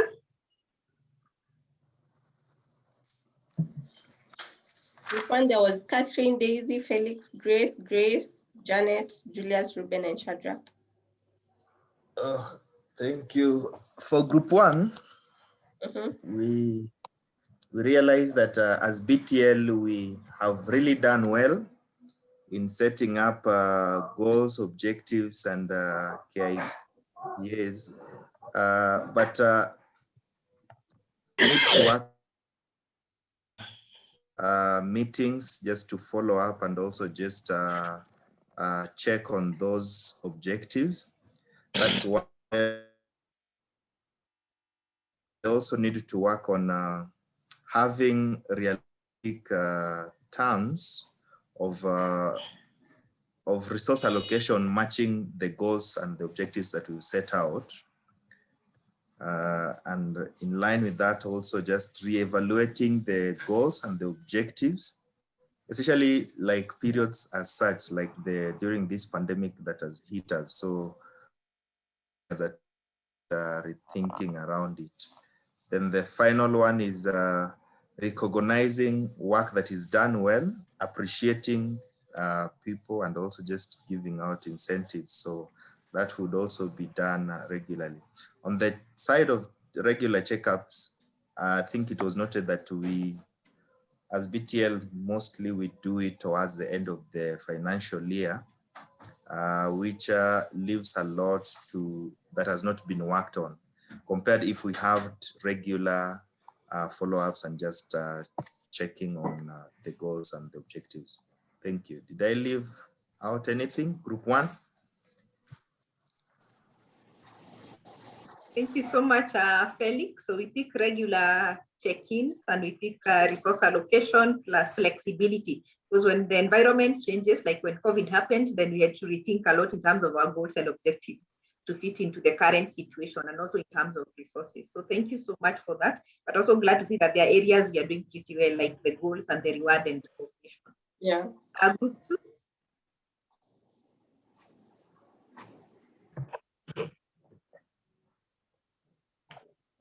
Group 2, where we had Anna, Baraka, Ellie, Fatuma, Jackson, Jeremiah, Rosemary, and Stephen. Can I share my screen? Yes. So that I can go a bit fast. Okay. And save on time. Okay. So the question was on our thoughts on the current performance management. So I've given him the acronym PM. Sorry. Okay. So BTL is doing quite well in performance management. There is a measure. Your screen is blank. I don't know if that's what you wanted to project. What? Yeah, it's blank. You can't tell me that? That's right. You're using whiteboard. You're using a sophisticated. I think, what about now? Yes, better. Yeah. Okay. So I have called it performance management, PM.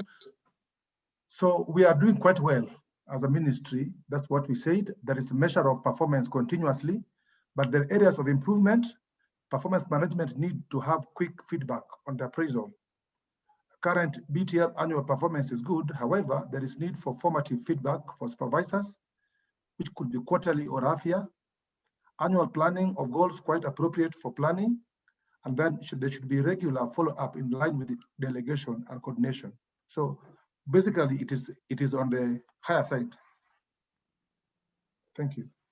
Okay, thank you so much, Eli, for that. We pick again regular feedback, and to add to his regular feedback, also formative, so that it is very informative in terms of what needs to be done. And once appraisal is done, again, feedback should happen fast so that somebody knows what did I score, what do I need to do about it very well. But overall, then we realize at least we have the major components as far as performance management is concerned. Yes. Group 3? In group 3, yes,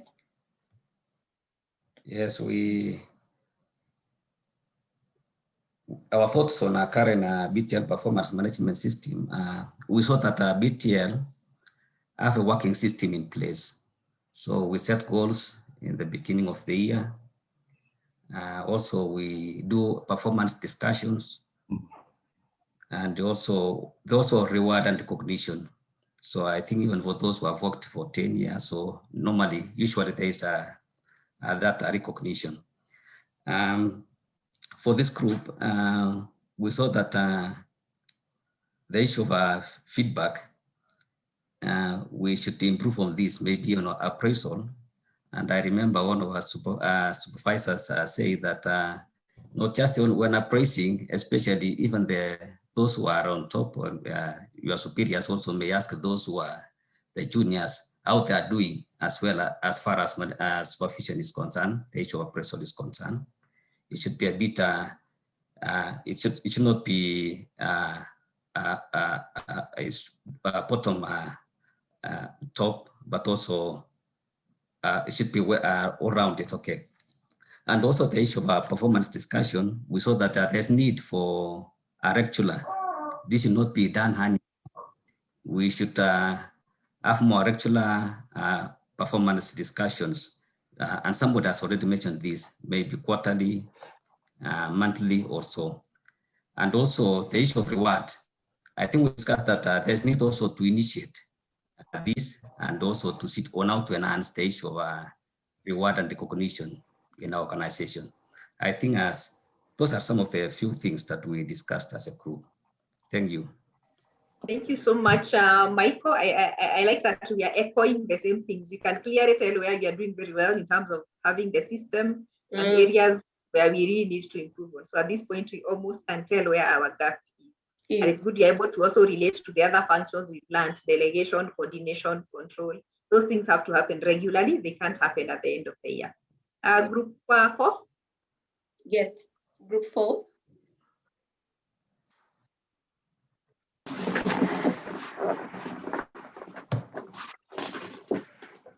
Justus. Oh, hiyo ni ile yetu. He's forgotten. Oh, okay. Sawa. Sasa sisi ni wale digital. I've shared the screen. Okay. So, wacha niweke sura muone ni nani anaongea. Ile ya pesa inakuwa rahisi, lakini hii sasa nitawekea wapi? I'm not in purity happy. Sawa. No, you can see me? Yes, we can. All right. So here is our screen. What are your thoughts on the current BTL performance management system? Now, we had mixed feelings. So you might see our points, some of them are like they are contradicting, but they are okay. So appraisal is done in a hurry. That is one of our feelings, that we don't really take time to go through the formal appraisal process. And it's like we just fill in for the sake of formality. The other feeling, the other thought we had is that staff evaluations should be done frequently, more frequently than annually. And that is a feeling of all the groups. But somebody also observed that we are doing these evaluations. Can you see my number 4? Yes. We are doing these evaluations even on weekly basis. It's only that they are not formal, but the feeling is that we don't really need to do those formal evaluations very often because supervisors are monitoring the staff that they supervise. And then number three, we felt that we need to have feedback discussions by the people who are praising us, that is the HR department. They should give us feedback timely enough. As the moment, it's like some of us don't never get feedbacks or they come too late. I don't know feedback last this current year, I'm not sure. And so five, the last thought is that currently we do not have a reward system and we do not recognize staff for excellent work done, which is a point that was really emphasized by the person doing the video. So you can see we are not doing rewards. Thank you very much. Thank you so much, Justus. Let me stop sharing the screen. Yes. Yes, thank you so much for being vulnerable and telling us what you think, especially the fact that you feel, as much as we may be recognizing people who have worked for the 10 years, what about the person who's been there lesser years and is doing an excellent job? Is there something we can do about it? And sometimes it's as simple as giving that person a standing ovation or just give them a document to show that they were excellent in something. So recognition doesn't have to be such huge, but as the word suggests, it's recognition. It's recognizing somebody that has done something. That's very good. And the fact that we may be monitoring as supervisors, but are we getting feedbacks? Because it's one thing to monitor, but are you getting a session where you're having a feedback where the other person is also telling you what that becomes very, very important. Damaris and Dara, kindly mute. Then group 5. Yes, in group 5, we saw that we in organization, we have specific objectives and goals that are set annually as per the SP. And we make sure that our goals are within the SP and in line with the SP. Then number 2, some of our goals are measurable. Where they are not measurable, then we discuss with our supervisors to make them quantifiable, sorry. Then number 3, our goals are generally attainable. Then a solution where the goals are not attainable, we discuss with our supervisors during performance reviews. Thank you. Thank you so much. Of course, you're not Godfrey, so I don't want to know who you are. What your name is. Sorry, we are sharing the office. My name is Grace. Yes. Sorry? Grace Onyango. Oh, Grace, thank you so much, Grace. First of all, trying to make sure that the goals are actually smart, because our goal setting session said that our goals need to be smart. And where you have difficulties defining that, and you need to have a conversation with the person who is evaluating you and the person you are evaluating to make sure that you come up with something very measurable. So that's very, very important. So we need to make sure our goals are smart, and where there are dependencies or other factors that come in, then we have a discussion to make sure that you are all on the same page, because you don't measure somebody on something they are not very clear about. So that discussion becomes very, very important. But I think the overall takeaway from the performance management is that we really need to have regular feedback sessions. We can have the informal ones. I think there's one more group that has not presented. Oh, sorry, I thought there were 5. Oh, yeah, there are 5. Sorry, my bad. Okay, sawa. So I think that's the overall takeaway: regular feedback sessions and quick or prompt feedback once appraisal has been done. That's very, very important. And of course, looking for better ways of recognition, especially for excellent performance. But generally, at least we know we have a performance management system that works. But in any case, we can always enhance and try to become better in most situations. Gaffer says, I think it's also good to share the appraisal feedback with the supervisors. The supervisors are not aware of the feedback of their staff under supervision. Did I get that? Supervisors are not aware of the feedback of their staff under supervision. So are we talking about getting feedback from your subordinates to tell you as a supervisor how you are doing? Gaffers, you want to elaborate that? You know, sometimes the feedback is that maybe this staff needs to improve on ABCD, and then maybe something that maybe you was directed to do. Maybe tell your supervisor to do this and this, and yet the supervisor is not aware of that. So I think it is good if that information is shared so that the supervisor expects this from his junior. Because sometimes even after those comments, the staff under supervision will not come to the supervisor to ask him. But now if this one happens, the supervisor can be in a position maybe to assist supervising. But this information is always confidential. I don't know how this one can be tackled. Okay, so I'm trying to, so the comments are coming from who that are telling the subordinates their supervisor should do something. Who wrote these comments?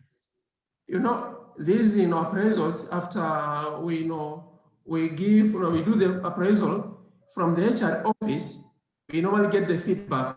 Now, the supervisor getting all information about you, like me, I'm asked by my HR in the department, improve on this, improve on this, or improve on this. And then this information is not shared with my immediate supervisor. He doesn't know has been reported about me. Now I understand where your gap is coming from. Anybody who wants to make a contribution or give us a remedy to that? Because that's actually a gap if it's happening. Anybody who wants to give their thoughts?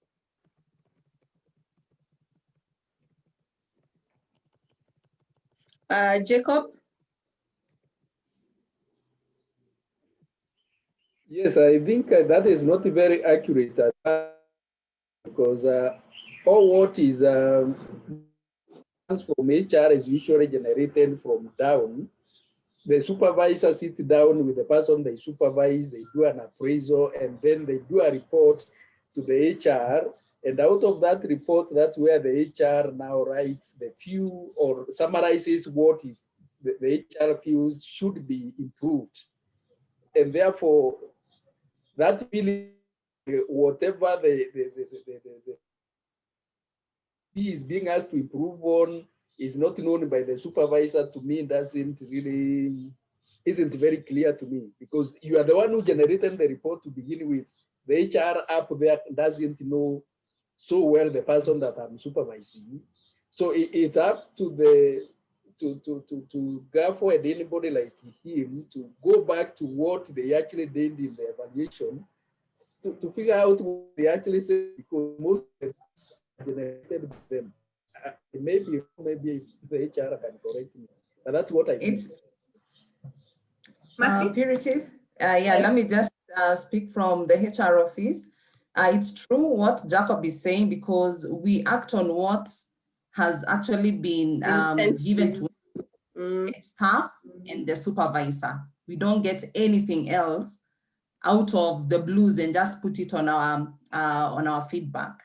So, and especially now, because we did our appraisals virtually, I think every supervisor has an opportunity to even see what we wrote on the feedback, on the management feedback, because they have access to the files and the portal where we posted the G drive, where we posted the feedback. They have an opportunity to see what was written, but we're also saying that whatever feedback we give actually emanates from the conversation the supervisor and the supervisee had. It does not come from anywhere else.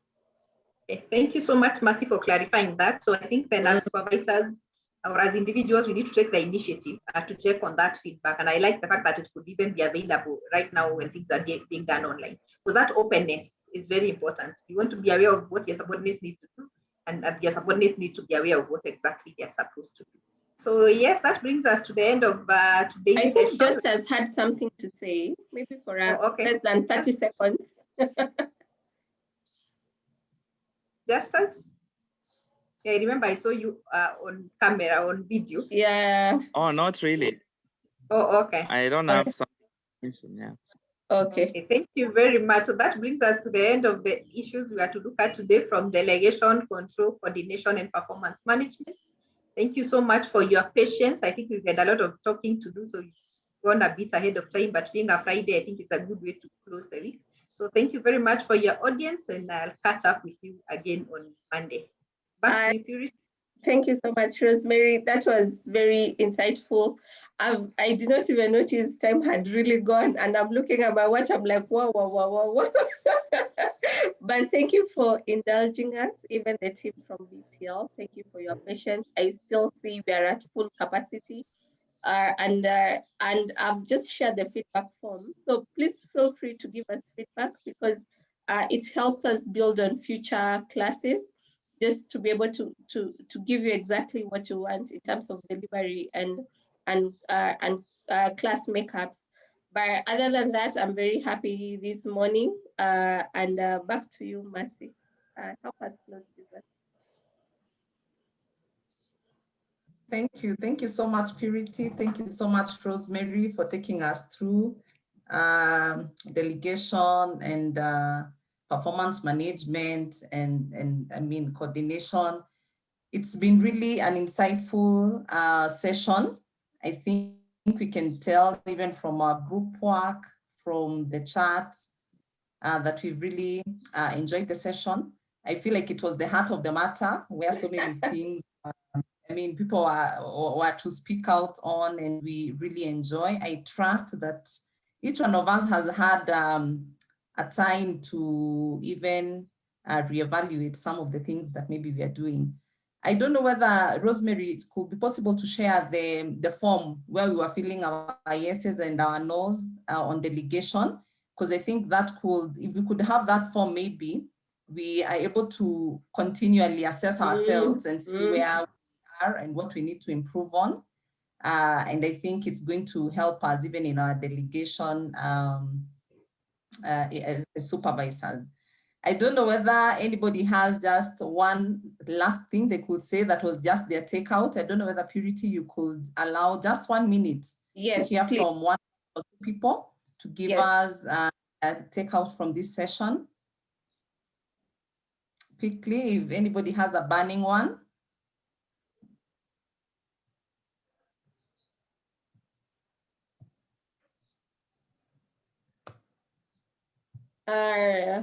Who do I see? You can pick anyone, actually, Mercy.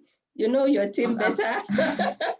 I'm just seeing from the chat, maybe people are talking about it, but let me pick somebody, somebody who has not talked today. Zaka. Yes, Mercy. Yes, let me hear your takeout. Just a minute. All right. Mine is on a delegation because the project that we are implementing here at the course is very key and needs people to be, I mean, it needs the teamwork. And sometimes you may find yourself, you have a lot of things that you are supposed to deliver on a very short period of time. So learning on delegating is very key, and on what aspects are you supposed to delegate and who are you delegating that task to? I think that was my main takeaway, and I think the training is good. Thank you. Thank you. Thank you for sharing that with us. I think that is all for today.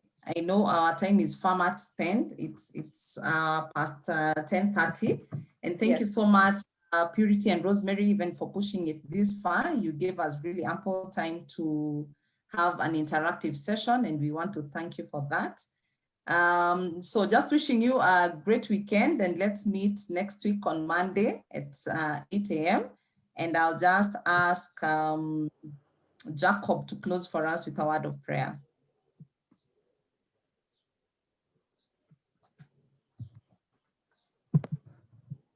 Okay, let's pray. Our dear everlasting Father, we are grateful for such a wonderful time, the moments that you have given us. We've learned, we have grown. We ask that, Lord, as we go back to our desks and as we go to serve you, that Lord, you help us to start implementing this, which we have learned, that at the end of the day, Lord, our services, our performance will be according to your will. We pray, thanking you for our facilitators and the coordinators of this meeting, the HR office, that Lord, your blessings be upon them. May you refresh them. May you also, Lord, continue helping them even to grow in these areas, to be of help to many others, that at the end of the day, Lord, it will be a service to you. Be blessed. Take care of us. Take care of this nation, oh God. We pray that you may heal this nation, especially from the corona pandemic. We ask that you may intervene and rid this country out of this pandemic. May you bless us and walk with us. In Christ Jesus, we pray and believe. Amen. Amen. Amen. Amen. Remember to fill out the form.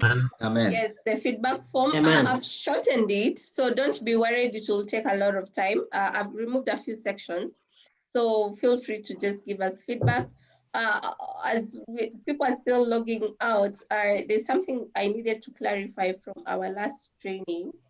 The Pareto rule is the 80-20 rule, which means 80, the work that you do takes 20%, the result of it is 20%.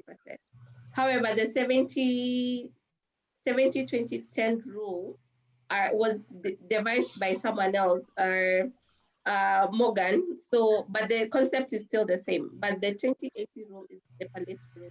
So just take note of that. I know that one I mentioned it in our last training. Other than that, thank you so much. Enjoy your day, enjoy your weekend. It's the weekend, and God bless you all, and good morning. Thank you. Where do we access the form to be filled? It's on the chat. Very good engagement, Purity and Rosemary Maina. Thank you. Oh, Purity, yeah. You have different ways of doing things. I really like the way two of you are coordinating. Thank you. Yeah. Thank you so much. And Purity also for our department, I think we've taken quite a lot of things that we need to do. Oh, really? For the HRD. So, yeah, good feedback. And today, Purity, especially rewards, Mercy. To go with, you have been telling us to put a real background that you can see mine, and then you decided now to go different. You have gone opposite of what you have been preaching. No, this is a real background. Oh. Oh. Have you seen my painting? That's the house. That's the house I grew up in Magwar. You know Magwar? No. Where is that? Oh, you don't know. Sorry. The best village in Kenya, in Maseno. The best village in Kenya. Yeah. You need to visit. Yeah, we need to visit.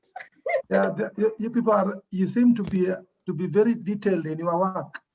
That's very good. I really like the way you have researched your work. Thank you so much. And for you to get that from Eli Gudo. I know. From here, I'm going to open. I'll be opening Accurex consultancy firm. Yes. Mine. Oh, you're a consultant. He is already a consultant. No, Gudo, you should propose to them. You also do some trainings here, so consult for them. And then the next time we open the world, can we revisit these things in Ruiru just for 2 days? Just definitely.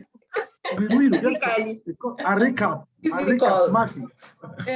recap in Ruiru. I'm hearing you. In Ruiru, yes. Full board in Suba. Everybody. Full board. Thank you so much. Patty is taking notes. I'm hearing you. It's been long, my friend. I've not seen you in almost 2 years now. Yeah, see now I'm 50 plus, so I'm a serious I'm serious, a citizen who can easily get COVID and die. So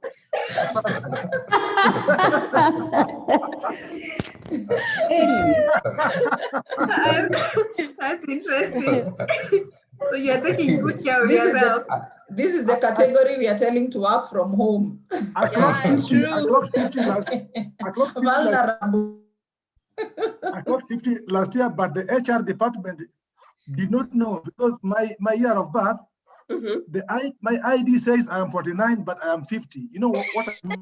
So that is falsification of information. So talk to Mercy to plan a birthday party for me. For 50. Yeah. Awesome. The only birthday parties we are planning are for people turning 40 because we are celebrating our 40th anniversary as BTO. Yeah. But at some point he was 40. He was 49. Yes. So you can include him. You're not lucky. You can bring in the 50 to 40. Purity has got. Mercy, that's not fair. You just say all people celebrating their birthday this year should also be included. Those who are So Purity has alto, alto baritone. Rosemary has got soprano. They have a different way of packaging the information. Purity is very balanced in humor. Rosemary can be very work-oriented. So very good blend. Well, Purity, I think you're being given your review here. Appraisal. This is an appraisal. I know.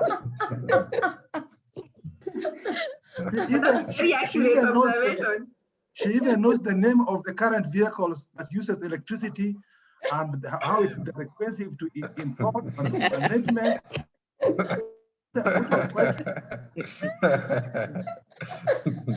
Most ladies don't know Toyota or Volkswagen or.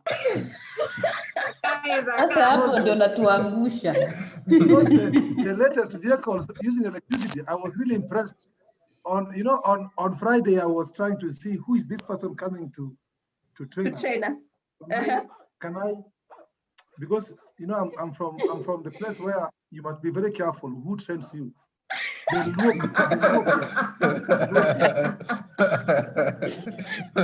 today I am finishing Jesus Healing. I'm finishing Jesus Healing with a community called Object. You have made her Friday. This guy has really what did you find about me? I don't know whether he has about you. About on Monday it is Maina who performed. Then yesterday it was you. Today it was a blend. And I read about Accurex in the internet. Yes. From 2016, how you began. Yeah. And what informed you to begin what you began, and the social pictures. Wewe utaenda kwa DCI wewe. Two of you, you should meet with my daughter. She is finishing exams on Monday. I wish I met you when I was in campus. I finished campus before Mercy was born. If I met you when I was in 19, if I met you when I was after finishing campus, and I heard these things that Samson Ngosia is hearing. Yes. Because Samson Ngosia is 30s. But most of us were mentored by old medieval people, 70, 80. So I think it was good that Mercy and Catherine chose young people. Yeah. Most people were 70, 60 years. Have you people opened another webinar again? You come back. Have you come back? Ready to leave. I thought you left. Okumu, you can leave. I want to leave after all of that. You can leave. I'm doing performance appraisal now. In the past, they have been giving us people who are 70, 80, training us 90. People who have many places. And you know, for Samson Gosia, this guy in red, I think he's seeing what vision of these two ladies can do. Yeah. They think out of the box. They are equipped for their task. They can keep me for a whole week, 2 weeks, the second week. That's very good.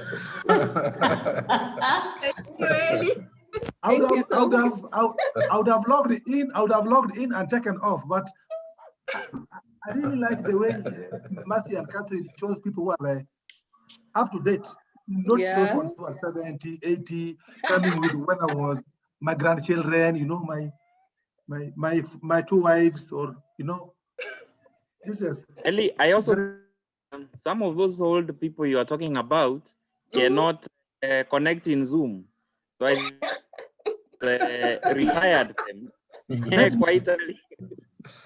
No, not all of them, of course. Even the way we are voting, we're voting. By the way, Purity. Yes. I'm one person who has really checked, who really worked, who really loves, who began checking books virtually in BTL last year. Mercy should put that as Guinness Book of Record. Canon, Ellie Gudo. So when I see people voting virtually, I wanted to ask you, can you give me that app? I mean, it is people to vote virtually. Even these questions, the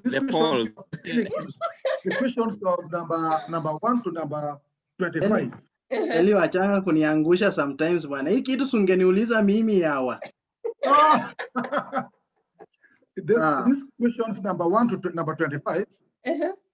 The one that we were saying yes or no, eh? Yes.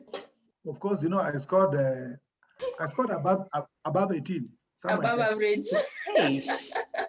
So, if you give these things to people to fill online, that will take 2 days to fill, really.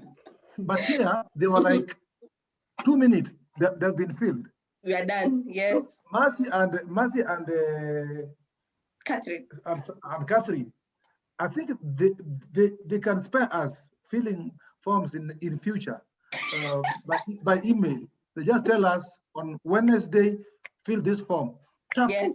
And it is go done. online and fill the form. Yeah. So maybe you guys, I could come to your Accurex when the world is open. I could come with Mugambi. Mugambi is this guy. Mugambi is this guy on the right. Yes. And Mugambi and Gosia, they represent the youngest people in who don't like using paper. Yeah, I've got papers in the house. I've got files. But those guys are papers. These two. They don't want paper business. Yeah. Yes. I've really enjoyed the training, and I'm just asking myself why I wasn't trained when I was 20s, 30s, 40s. I'm now 50. You didn't check it. By the way, I don't know whether you have got training for churches. We do, definitely. That's something. It's something that we are able to consider. If you give us the topics. If the world is open, I would want to introduce you to my church. Definitely. Karen Community Church. We have got a very big problem in Karen Community Church. Because Karen, not that, Karen. Why are you exposing your church? Majority of us are actually, to be true, majority are 65 plus. And we have had a very serious 5 years of turbulence between the youth and the age. And the old population, yeah. Yes. So there are people who came from Nairobi Baptist Church. They're very rich, by the way. They're very rich. They're quite. They're very rich, and they see things differently. Yeah, true. Unfortunately, now they are 65, 70, and they are dying. So the pastor we have now is younger than me. She's 40, so we chose a very young pastor and a woman. But we have never had training like this. So I wish if the world is opened, we could. Of course, those old people can't use Zoom. I don't think that they can do it. Yeah, but I will recommend you to our pastor. Definitely. Which will be good. I don't know whether they can go for 3 days. They are very busy people. Yeah, but I think that's what I was thinking about. Churches have gone through. You know, where a pastor wakes up in the morning and a pastor says, "We are selling this land. We are changing the name of this ministry from this to Eligood International." So.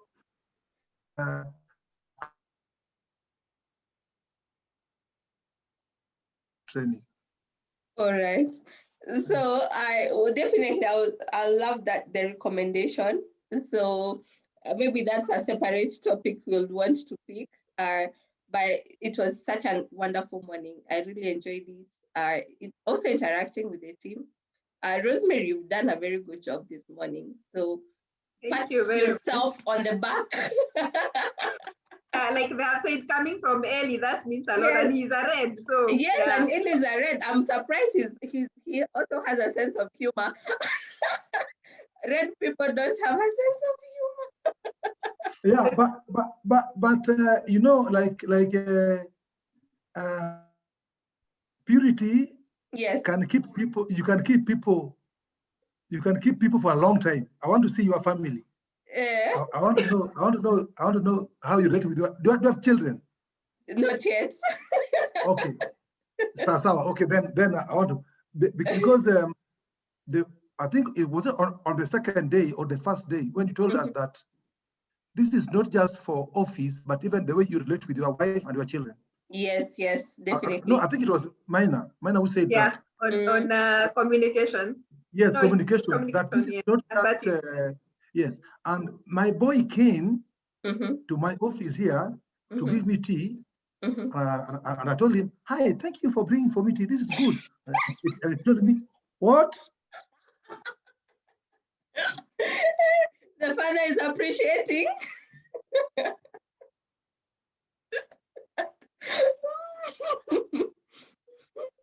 You can be this way in the computer. Tea is brought there. It is put on the table, and he goes back without you telling him anything.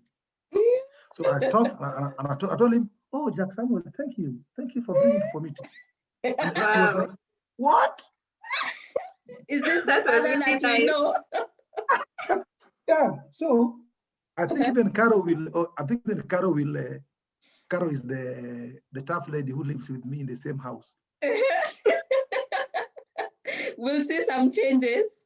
Yeah, those the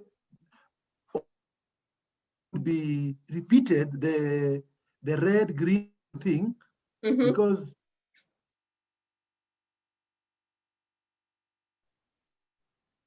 some people may be feeling what they want to be, not what they really are. Yeah, true. Yes. Mine just came red. Mine just came red. I'm like, "Hey, you, stop it." And then I said, could I have packaged that information better to Purity? Yes. Oh. So Grace Warashi is hearing what I'm saying? Yes, I'm hearing. Okay. Grace is my best friend for the last, we met in the university doing masters 16 years ago. 16 years ago? Wow. Yes. So that's awesome. She knows me more than I think anybody else. She has seen me red, green, yellow, blue. She has seen all the colors. Yes. All right. Yeah. Could you send me the feedback? I've lost it again. All right. The feedback form? Yeah, please. I had filled halfway, then I lost it. Ikapotea. Sawa, no problem. Purity, allow me to go. All right. I have a meeting coming up in the next few minutes. All right, no problem. Thank you so much, Rosemary and the rest of the team. You do have a very great day ahead. Thank you so much. I'll see you on Monday. All I thought right, it was just good to appreciate Monday. you guys for the whole weekend as you go and rest. Thank you. Thank you so much. Bye-bye. Bye-bye.